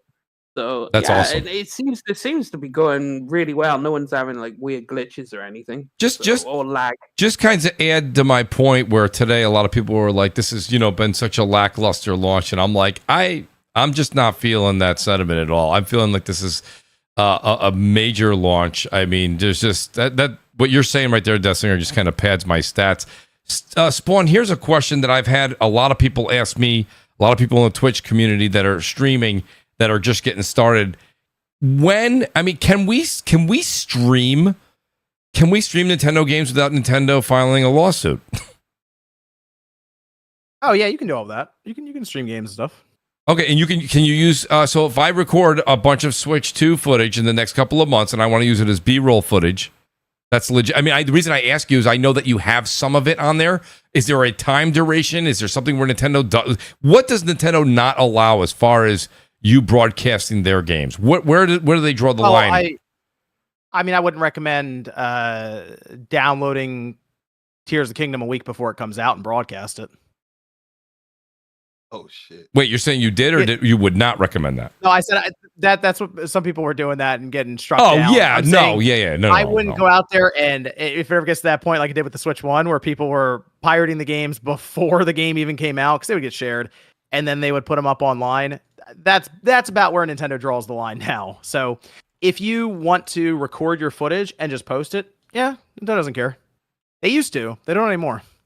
Well, that's refreshing to hear because I actually was talking to just a few people behind the scenes, and I said, well, I'm probably going to grab some Nintendo footage to go, oh, Mooch, don't do that. They're like, they'll come after you. And I'm like, really? They're still doing that? I read the same thing that you're saying, Spawn, where this was a while ago. Wasn't this like 2 or 3 years ago they started to allow it? The thing is whether it was 2-3 years ago, 2-3 months ago, I don't see a lot. You don't see a lot of Nintendo footage being used in the background because people are really concerned that Nintendo doesn't allow...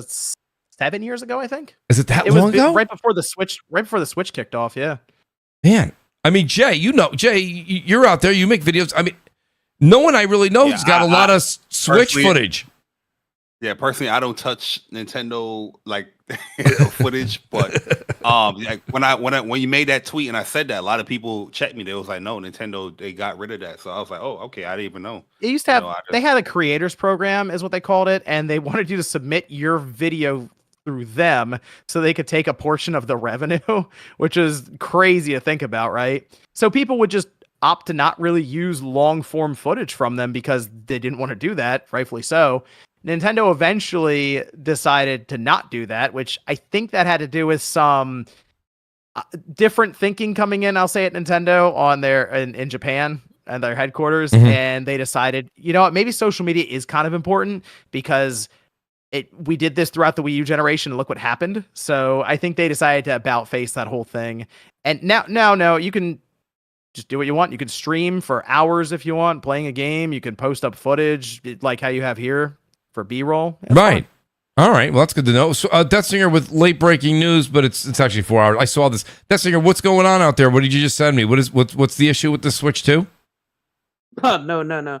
It's just apparently so, people are already started busting down those defenses. Oh, is that what that is? Okay, I didn't know what that was. Which is no surprise to anyone. Because but yeah, and it looks like it's confirmed they actually managed to do it, break it. So I guess that's a thing for people to look forward to. Oh, there's people that are already. I saw somebody putting like a card, and it was just like. And it was just getting like games that popped up on their Switch. That was confirmed fake.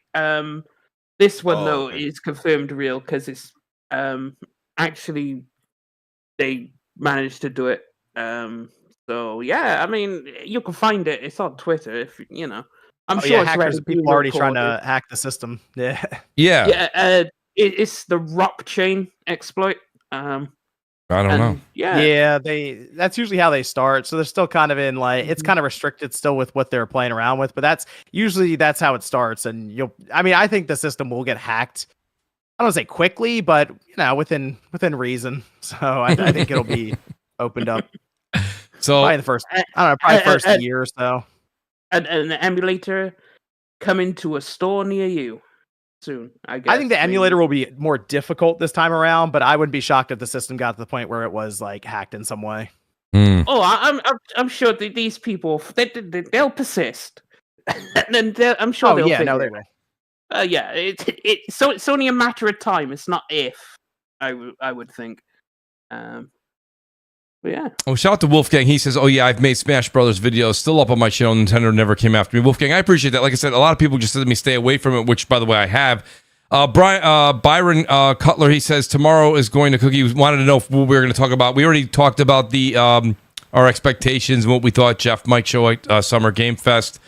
I don't think I mentioned it, but I am going to be going live for the Xbox showcase. I think it's 1 p.m. Eastern. We'll start at 12:30. So if you guys want, I'll be advertising it. But we're going to be going live during the show for that. Not tomorrow, but I will be live on Sunday. Quick question for the panel. We'll do a quick fire round, and then we'll call it a Thursday night so everybody can get to their Switch 2s or whatever it is they were gaming with. Spawn, I'll start with you just because I thought it was a big deal. I just wanted to get your opinion. So we saw the big update that came from, and we talked about, CD Projekt Red with Cyberpunk 2077 and what they did and how they really kind of came back from the dead and from their launch with that. And now it's on the Switch, and you said it's performing fairly decently. You were quite impressed with what you saw, much, much better than what it was. What did you think of the tech demo that we saw for The Witcher 4? Was that something that was... did it kind of open your eyes? I mean, the initial report, Spawn, the reason I say it is I'll take you back in time. The initial report, it's running on a base 5 at 60 frames. And then, of course, word comes out maybe an hour and a half, 2 hours later. They're like, that's not actually The Witcher 4. It's a tech demo. So yeah, where were you with that whole thing, Spawn, from the minute you saw it running with what they said and then what you found out later on? Was it still impressive? And do you trust CD Projekt Red? They've done this before with us and kind of led us astray. So I'm impressed by it. I mean, it looks really good. Does. Visually speaking, ray tracing, 60 frames, the whole thing. They're really showing this off with Unreal. And I really don't have people were like offended by this thing or something. I really don't have a problem because it is very upfront that it is a tech demo. It's at the Unreal Engine event. Like they're just showing off Unreal Engine. And the comparisons are made to like other tech demo, or I saw people comparing it to Cyberpunk 2077 when they showed off gameplay for that. And then, we get the game and it's not really that necessarily what they were showing off at first. And to me, it's like, okay, that was sort of framed as this is the game. Whereas if you just look at the title and the event that this is at, it says tech demo in the title. I'm just looking at that as, it's kind of cool. It's sort of like a benchmark thing you run for your video card almost, just to see how it does. And I think the only thing with that is, because they showed it off in the world of the Witcher 4, it did look like, oh wow, okay, this is what it's going to look like, Yeah. I see it as a very controlled environment to be like, hey, this is what Unreal Engine can do, but it won't necessarily look exactly like that when there's a big open world in front of you. Right.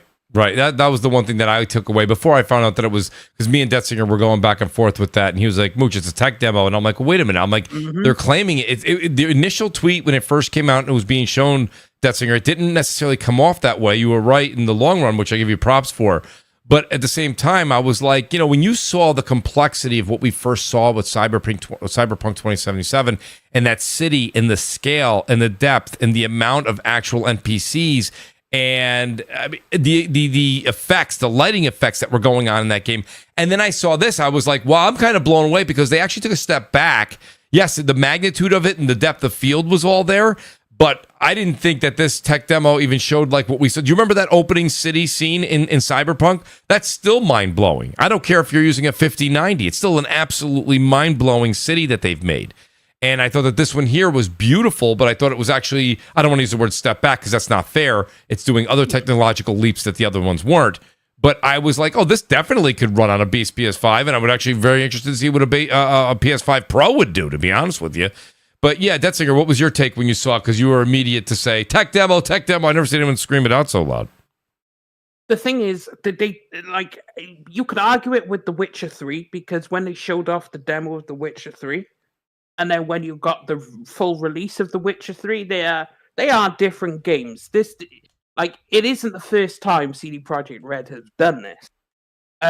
So that's why I was screaming tech demo, because I saw people going, wow, this is what the game's gonna look like. And I was like, slam the brakes on, minute, folks. Slam the brakes on. Right. One, it's only a tech demo, a little slice of the game. But two, they do have a history of doing this. So give it a wait, let them show off more of the game, and then see if they maintain what they maintained. Because if you look at The Witcher 3, it's like, oh, that demo they showed off was absolutely stunning. Now, don't get me wrong, Witcher 3 is still stunning, but you can see they made some changes from the demo to the full release.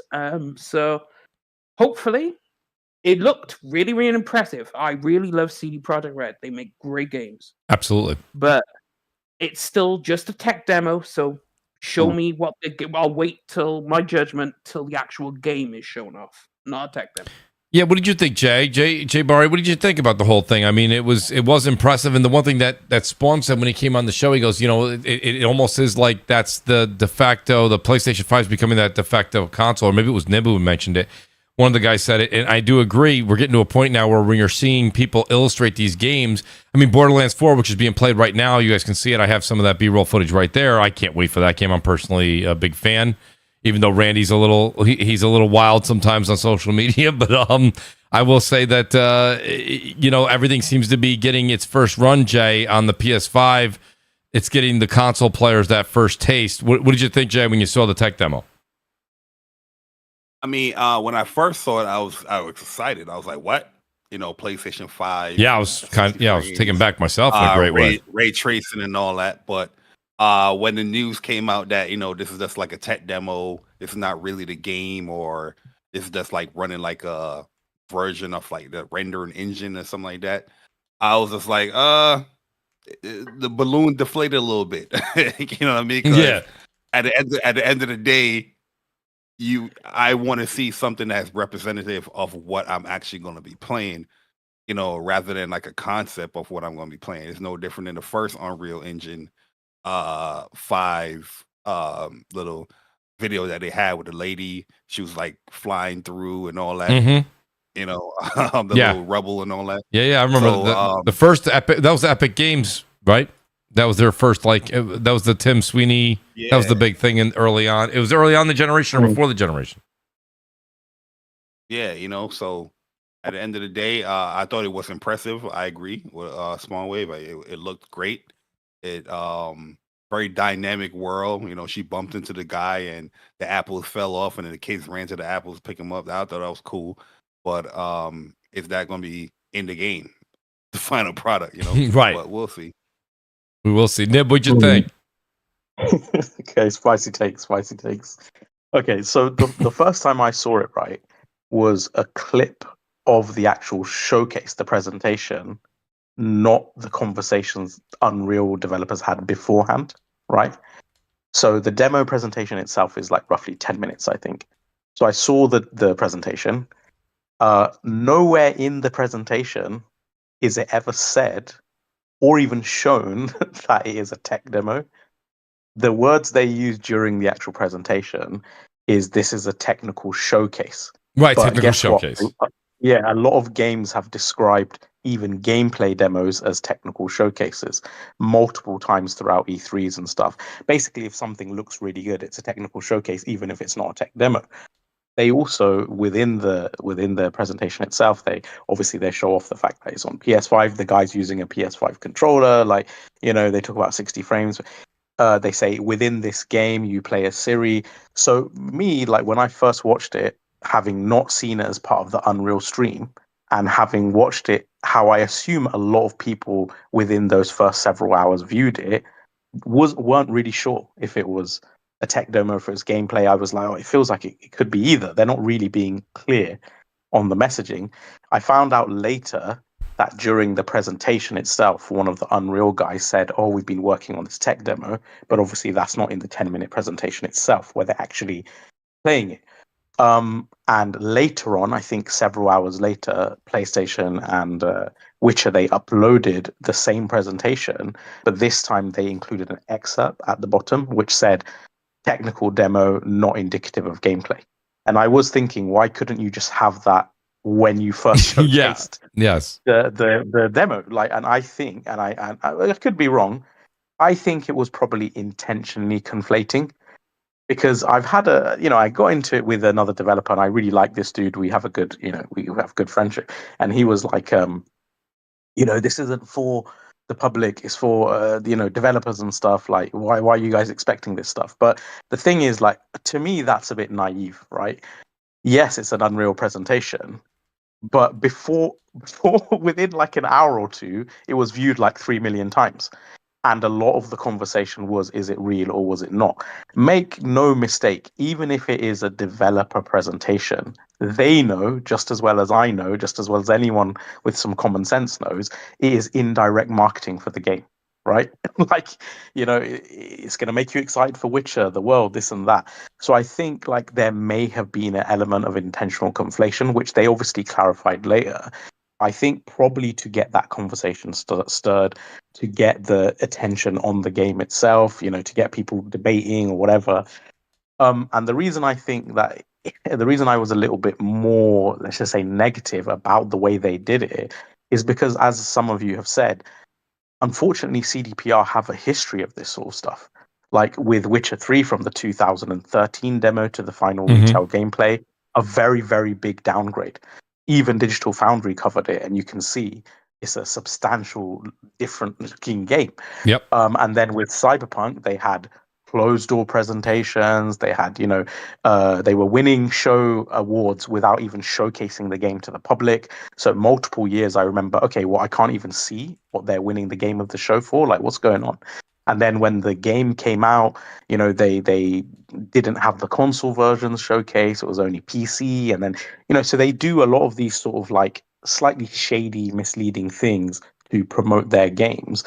And I just think I don't know, it just left a bit of a sour taste in my mouth that they're kind of similarly up to, it might be slightly different, but they're up to shenanigans again with Witcher 4. Just do what a lot of studios do. Just make it clear during the presentation, this is a tech demo. It literally 3 words in a 10-minute video. You can't just say it's a tech demo, because I am sure they know people aren't going to be clipping developers talking beforehand. No. People are going to be clipping the presentation. That's right. And you're telling me they couldn't say those words, or that this isn't representative of gameplay, which takes 5 seconds in a 10-minute demo. Come on, like, let's be real. There was a reason anything worthwhile clipping did not mention that and had the kind of the flowery language that made you think maybe it could be gameplay. Actually, it's interesting you say that, because the one thing that you'll find nowadays is transparency goes a long way, I think, in the community, right? And with gamers, if you're open about it and you say this is what we're doing, this is truly not what the game's indicative of, but it is going to be something very similar. This is the technology that we're using. People really will accept that. The minute you say something that's a bit false, whether it be a release date or it be truthful in the technology end of things, it does come back to bite you, and you will lose a lot of folks with that. I mean, it's just a matter of fact. Yeah, I mean, I don't know. Maybe I actually have to run. Oh, Spawn! Hey, listen, Spawn. I listen. You came in at 8:00, and I still was able to get you for 2 hours. I mooched a lot of your time. That's that's what I do. But Spawn, thanks for being here, buddy. I really appreciate it. Like I say, I always give you a call when there's some real big news to come on. I appreciate your take. Love what you do on the channel. Give yourself a shout out. Let people know where they can find you. And thanks for being here tonight, Spawn. Hey, check it out over Spawn Wave weekday mornings, 8 a.m. Eastern time. I got you covered for some of the news. Appreciate that, Spawn. We'll talk soon. I appreciate you being on the show. All right. Thanks for having me. I'll catch you later. Thanks, buddy. Oh, Mooch. Yes, one that's thing fair. about The Witcher, the discourse over Ciri being the main character instead of Geralt, and then people are like, well, she can't be a Witcher, and it's like, thing is, what you have to understand about Ciri is she is in a whole nother league. She is basically a walking god. Yeah. She is mortal, but she has the Elder Blood, and she has space-time powers. She can walk between worlds. Like she could teleport all over the place. So it makes sense. Geralt's getting older, and let Ciri have the forefront, because Ciri doesn't need to be a Witcher, because Ciri can just travel through time and space. Like, why do you need to be a Witcher when you could travel through worlds? Like, come on. What are we doing here? Every time Dessinger says Siri, my laptop, my MacBook Pro is like, It starts going off. That is funny. But yeah, it's like, so I don't mind her being the main character because we finally get to explore her story and her power levels. I agree with you. Because Geralt's kind of already done. And yeah, Geralt will still be in the game, but it's like, yeah, I was just going to say, take the forefront. Geralt being there and being a part of the world still is that's enough. I mean, like you said, we've played as that character for quite some time, and he's kind of built Ciri up to what that character has grown to be. And I think a lot of people find that character to be a main protagonist. So I don't understand. I'm welcoming it myself personally. Absolutely. Well, it just makes sense. The series should just be going forward now. It's evolving. It's evolving. Yeah. Just explore her, because her story and like her powers and that's gonna be a whole thing. Like Witcher used to be, some signs and some sword combat, and there'll still be sword combat and signs. But I want them to go the full her magic route, where she can control time and space, and you can teleport all over the place and just be who you were supposed to be. So to piggyback off that, I think I don't want to get into anything too sensitive, but a lot of times these days there's this whole woke conversation, right? Yes. Oh, they're making this woke, they're making this all an agenda, right? I understand, from a creative perspective, if you've made the same game with the same character and the same story for a long time, even as developers, you want to explore something fresh and different and unique, right? Because I remember someone asked this about Joseph Farah. Sorry, I think I've butchered his name. The guy who made Split Fiction. Yeah. Joseph Farah. Yeah. Yeah, Joseph Harris. Yeah, they asked him. They said, "Oh, why did you go with 2 female main characters? Is it just the woke trend or whatever?" And he's like, "Bro, both of my previous games had only male. 1 male, 1 female. In the previous game, 2 brothers had 2 brothers, obviously. And the previous game before that, only males." He goes, "I don't give a shit about whether it's male or female." He was very blunt about it. Yeah, interesting characters. Yeah, and he was like, "This just seemed like a more interesting perspective and slightly different." But they're experimenting all the time. And I really do think, exactly as Death Singer was describing, we know Geralt's story and what he's about and everything like that. Ciri, because of all her, specific inclinations and powers and her history and her being or whatever, it's so much richer. And not just from a storytelling perspective, and just a different perspective interacting with NPCs and stuff, but her powers, her abilities, where they can take the gameplay, it's all potentially a lot more fleshed out and surprising and broad. So it's if you really are interested in narratives and all the rest of it, and gone, okay, why would you be against it just because she's a woman? And with all due respect, Ciri is a attractive woman as well. So, right. What's going on here? Yeah, what's going on here? You take what you just said, and then I would actually really combine it with what Death Singer said. You're also evolving the story. There is going to be that, Geralt is still a part of the story. It's not like they're just abandoning him. I see VC in the chat. He's saying, make it more like a Joel and Ellie where it's a 50-50. Who knows? I don't think it'll be 50-50, but at least he'll be there, and they're going to do they're handing off the baton. And for me, it's the natural progression of the story. I mean, whether you just only watch the Netflix shows or you played all the games, you do realize that's Ciri is a very important part of the story. I mean, right there, it's almost always deemed as a 50-50 with Geralt. So this was just when I saw this, I was like, before I read all the stuff you're talking about, Nib, what was going on in the political wars. I was excited. I was like, if you're taking the story somewhere else, it's going with Ciri. So I'm like, I thought this is always the direction they've been painting. This is always the, if you paid attention that's to what the I'm saying. The story, him training her up and everything. Yes. Isn't this always it's kind of in, you know. And, remember the first hour? yeah. The first hour of Witcher 3 was the training, and they showed how the attachment and the bond that they had, and all of that's there in the game. It's not like they just pulled us out of thin air to just be different or unique or hip. You know, it's like they're doing this because that's the progression of the game, the story. Sometimes that line just goes, you know, in one ear and out the other with some of these folks. Else, like a bit salty, a bit fiery, right? Like, you know, I know there's some on like the more liberal spectrum, and it's like if they see a bit of ass titties or whatever, like, you know, a game is a bit more, you know, like a Bond or something, they're like, oh, they get outraged, like, you know, shouldn't be sexualized or this and that. And then you've got like the other side who every minority or female or whatever character is like, oh, it's a woke agenda. And I feel like you don't realize, but they're kind of the sides of a similar coin. Yeah. Like, how about just let creators make what they fucking want to create, and then stop getting offended at every little thing. Yeah, if like, it's, you don't we like should this. be. I would actually rather we started judging back on quality again. Is it a good game? Because if it's not a good game, like, I don't care who the protagonist is if it's a bad game. I just want it to be a good game. Yeah. We've had so many games that come out that some are good, some have been not great. And I'm like, you know what? Let's rate games on that merit, and that way you'll get a better product in the long run.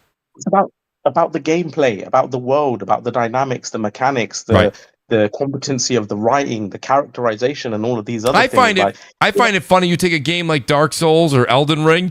I spend so much time on the character creation just to put a helmet on 5 seconds later as the game begins. Yeah. You know what I mean? Also, Death Singer, you know what I'm saying? Yeah. Also, Mooch, I can predict where the Witcher 4 story will go, because you can predict. 3 was find Ciri, right? So you find Ciri, defeat the Wild Hunt, whatever. Okay. Witcher 4 is going to be, she's going to start exploring her powers. She's going to find out her back history. You know, she's probably, you know, accidentally done something. Like, I imagine from, like, the trailer when they showed her, she was, you know, she's still like, oh, being a Witcher with the sword, but then you see her starting to use some of her powers when she's fighting that beast.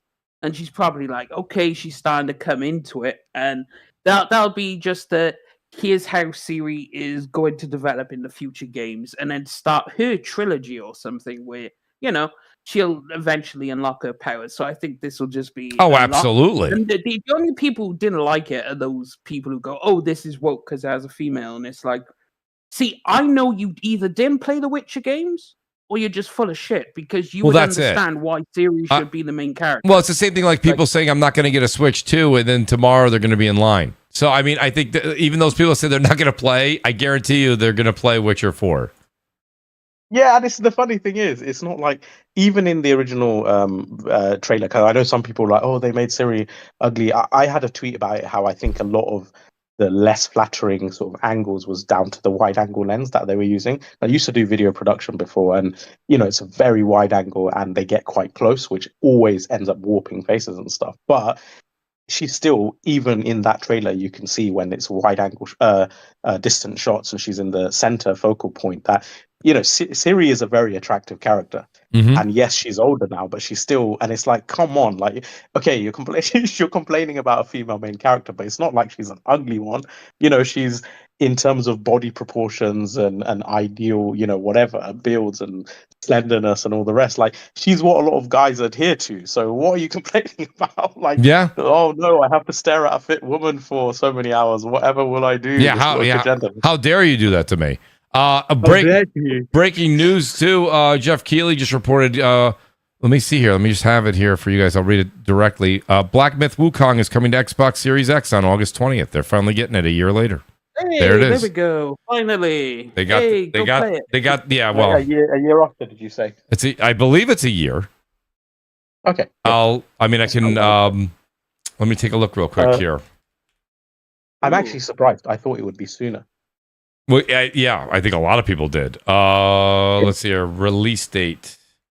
Let me just see here, just so I can actually. No, not that one. We're looking for the original. Can you imagine how many dodgy videos and screenshots Dessinger has of Eve right now. Eh, I actually don't, because I don't save those kinds of things Oh. in any folders or anything. The thing is, I posted no, some it's videos on Twitter. because I don't need the photos. It's 'cause I literally actually play in the game. it's literally 1 year to the day, just about. It's exactly. Yeah, Oh, Mr. really? B goes exactly. I just looked it up. I'm like, I couldn't find it. It was August 19th, 2024 was PS5. August 20th, 2025 will be Xbox. So Okay. Yeah. they took a year to do that. They took their sweet time on that. Yeah, no, that's interesting news. We'll see. I bet you we're going to get a lot of breaking news as the next 24 hours goes on. I mean, it's going to be great to watch the show tomorrow. I'm looking forward to it. Again, guys, while we still have 300 people here, please hit that like button, smash that like. Everyone here, do me a favor, hit the like button. Take a second. Hit that like button, will you? And if you haven't subscribed to the channel. I did tell you we're going to be over on twitch.tv this weekend for some gameplay on Saturday. We're going to be doing so. I know it's just Warzone. I know you guys are not big. It's a lot of fun. Trust me, we got a great crew that plays. It's a lot of fun. We got a lot of jokes. And then we're going to be here on YouTube Sunday at 1 p.m. Eastern, probably 12:30 Eastern, half hour before, so we can do some predictions before we go live with the show in the background. It's going to be a lot of fun. You guys are going to enjoy it. We do it every year. It's a ton of fun. So make sure to meet us here on Sunday as well. Yeah, I don't know. I don't have anything else tonight, guys. I do have work tomorrow. Some Fridays I'm actually able to be home, so I can actually hang out. But tomorrow I do have work. So I want to say thanks to everybody that was here. Thanks to everybody that's in the chat. Thanks for the super chats, by the way, everybody. You guys are all fantastic. I really appreciate it. The great Nib is here. Nib, honestly, tonight was a lot of fun. It kind of flowed quick. I had looked down and we start. It's 3 hours, and Spawn goes, I gotta go. I forgot Spawn was like, I'm on a 2 hour. I'm like, I apologize. Nib, great to have you here, buddy. Let people know where they can find you, and looking forward to talking to you again real soon. Yeah, I always enjoyed the discussion, and it's cool that you've had a different guest each time and just get a different flavor.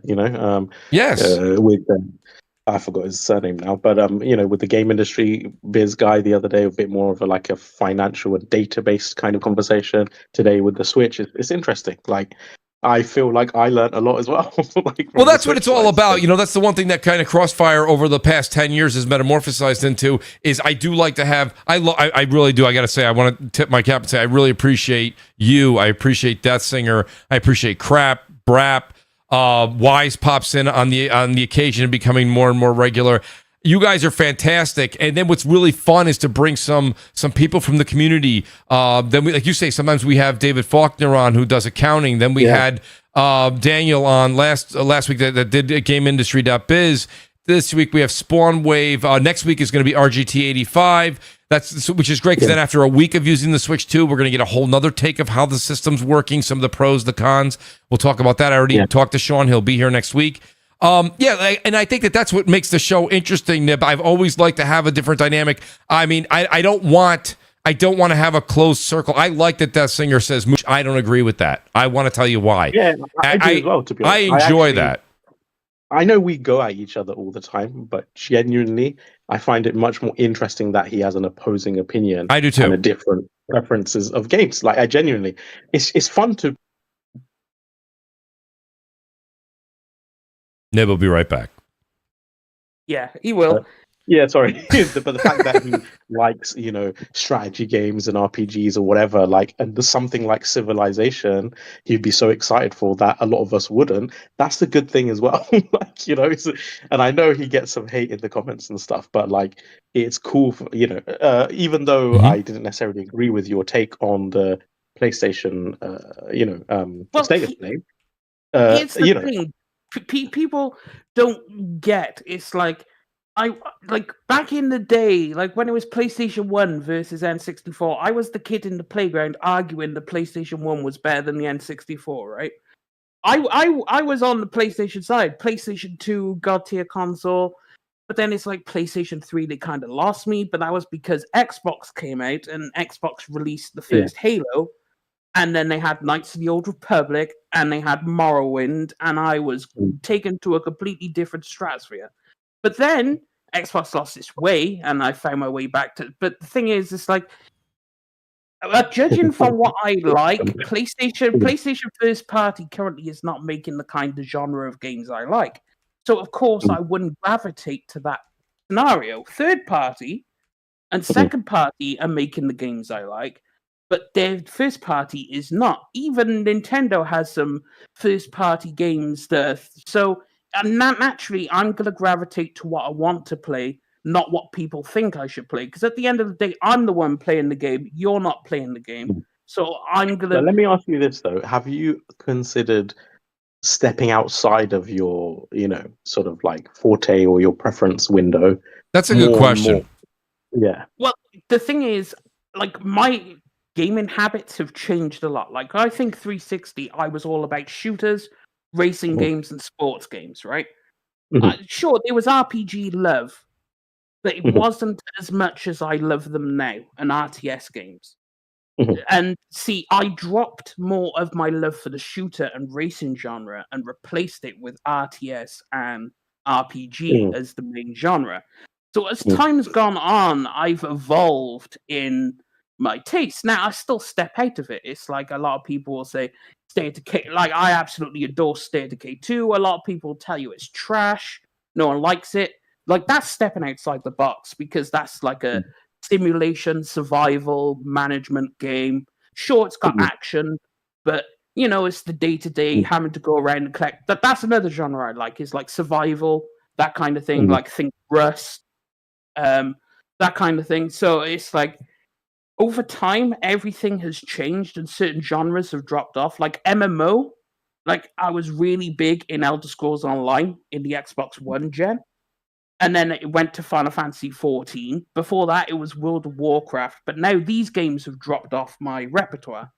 So now MMO has taken a back seat. So, my gaming taste changed. Hey, over the years. that's Singer and Nib, I don't want to interrupt you guys, but here's the thing. I just got an alert on my phone. We are getting unbelievable thunderstorms right now, and if this cuts out, I got big problems. So I'm gonna wrap this up real quick, guys, because my phone literally has a big red thing and a huge thunderbolt. Let me say this much: I want to say thank you to all you guys. I'm gonna do quick outros. Shout out to Nib, shout out to Death Singer, shout out to Spawnwave, Jez7780. Go over and check him out. Go over and check out Jay Bari. We had the great RGG with us as well. Trying to make sure I didn't forget anybody else. If I did, I hope I did not. You guys are all fantastic.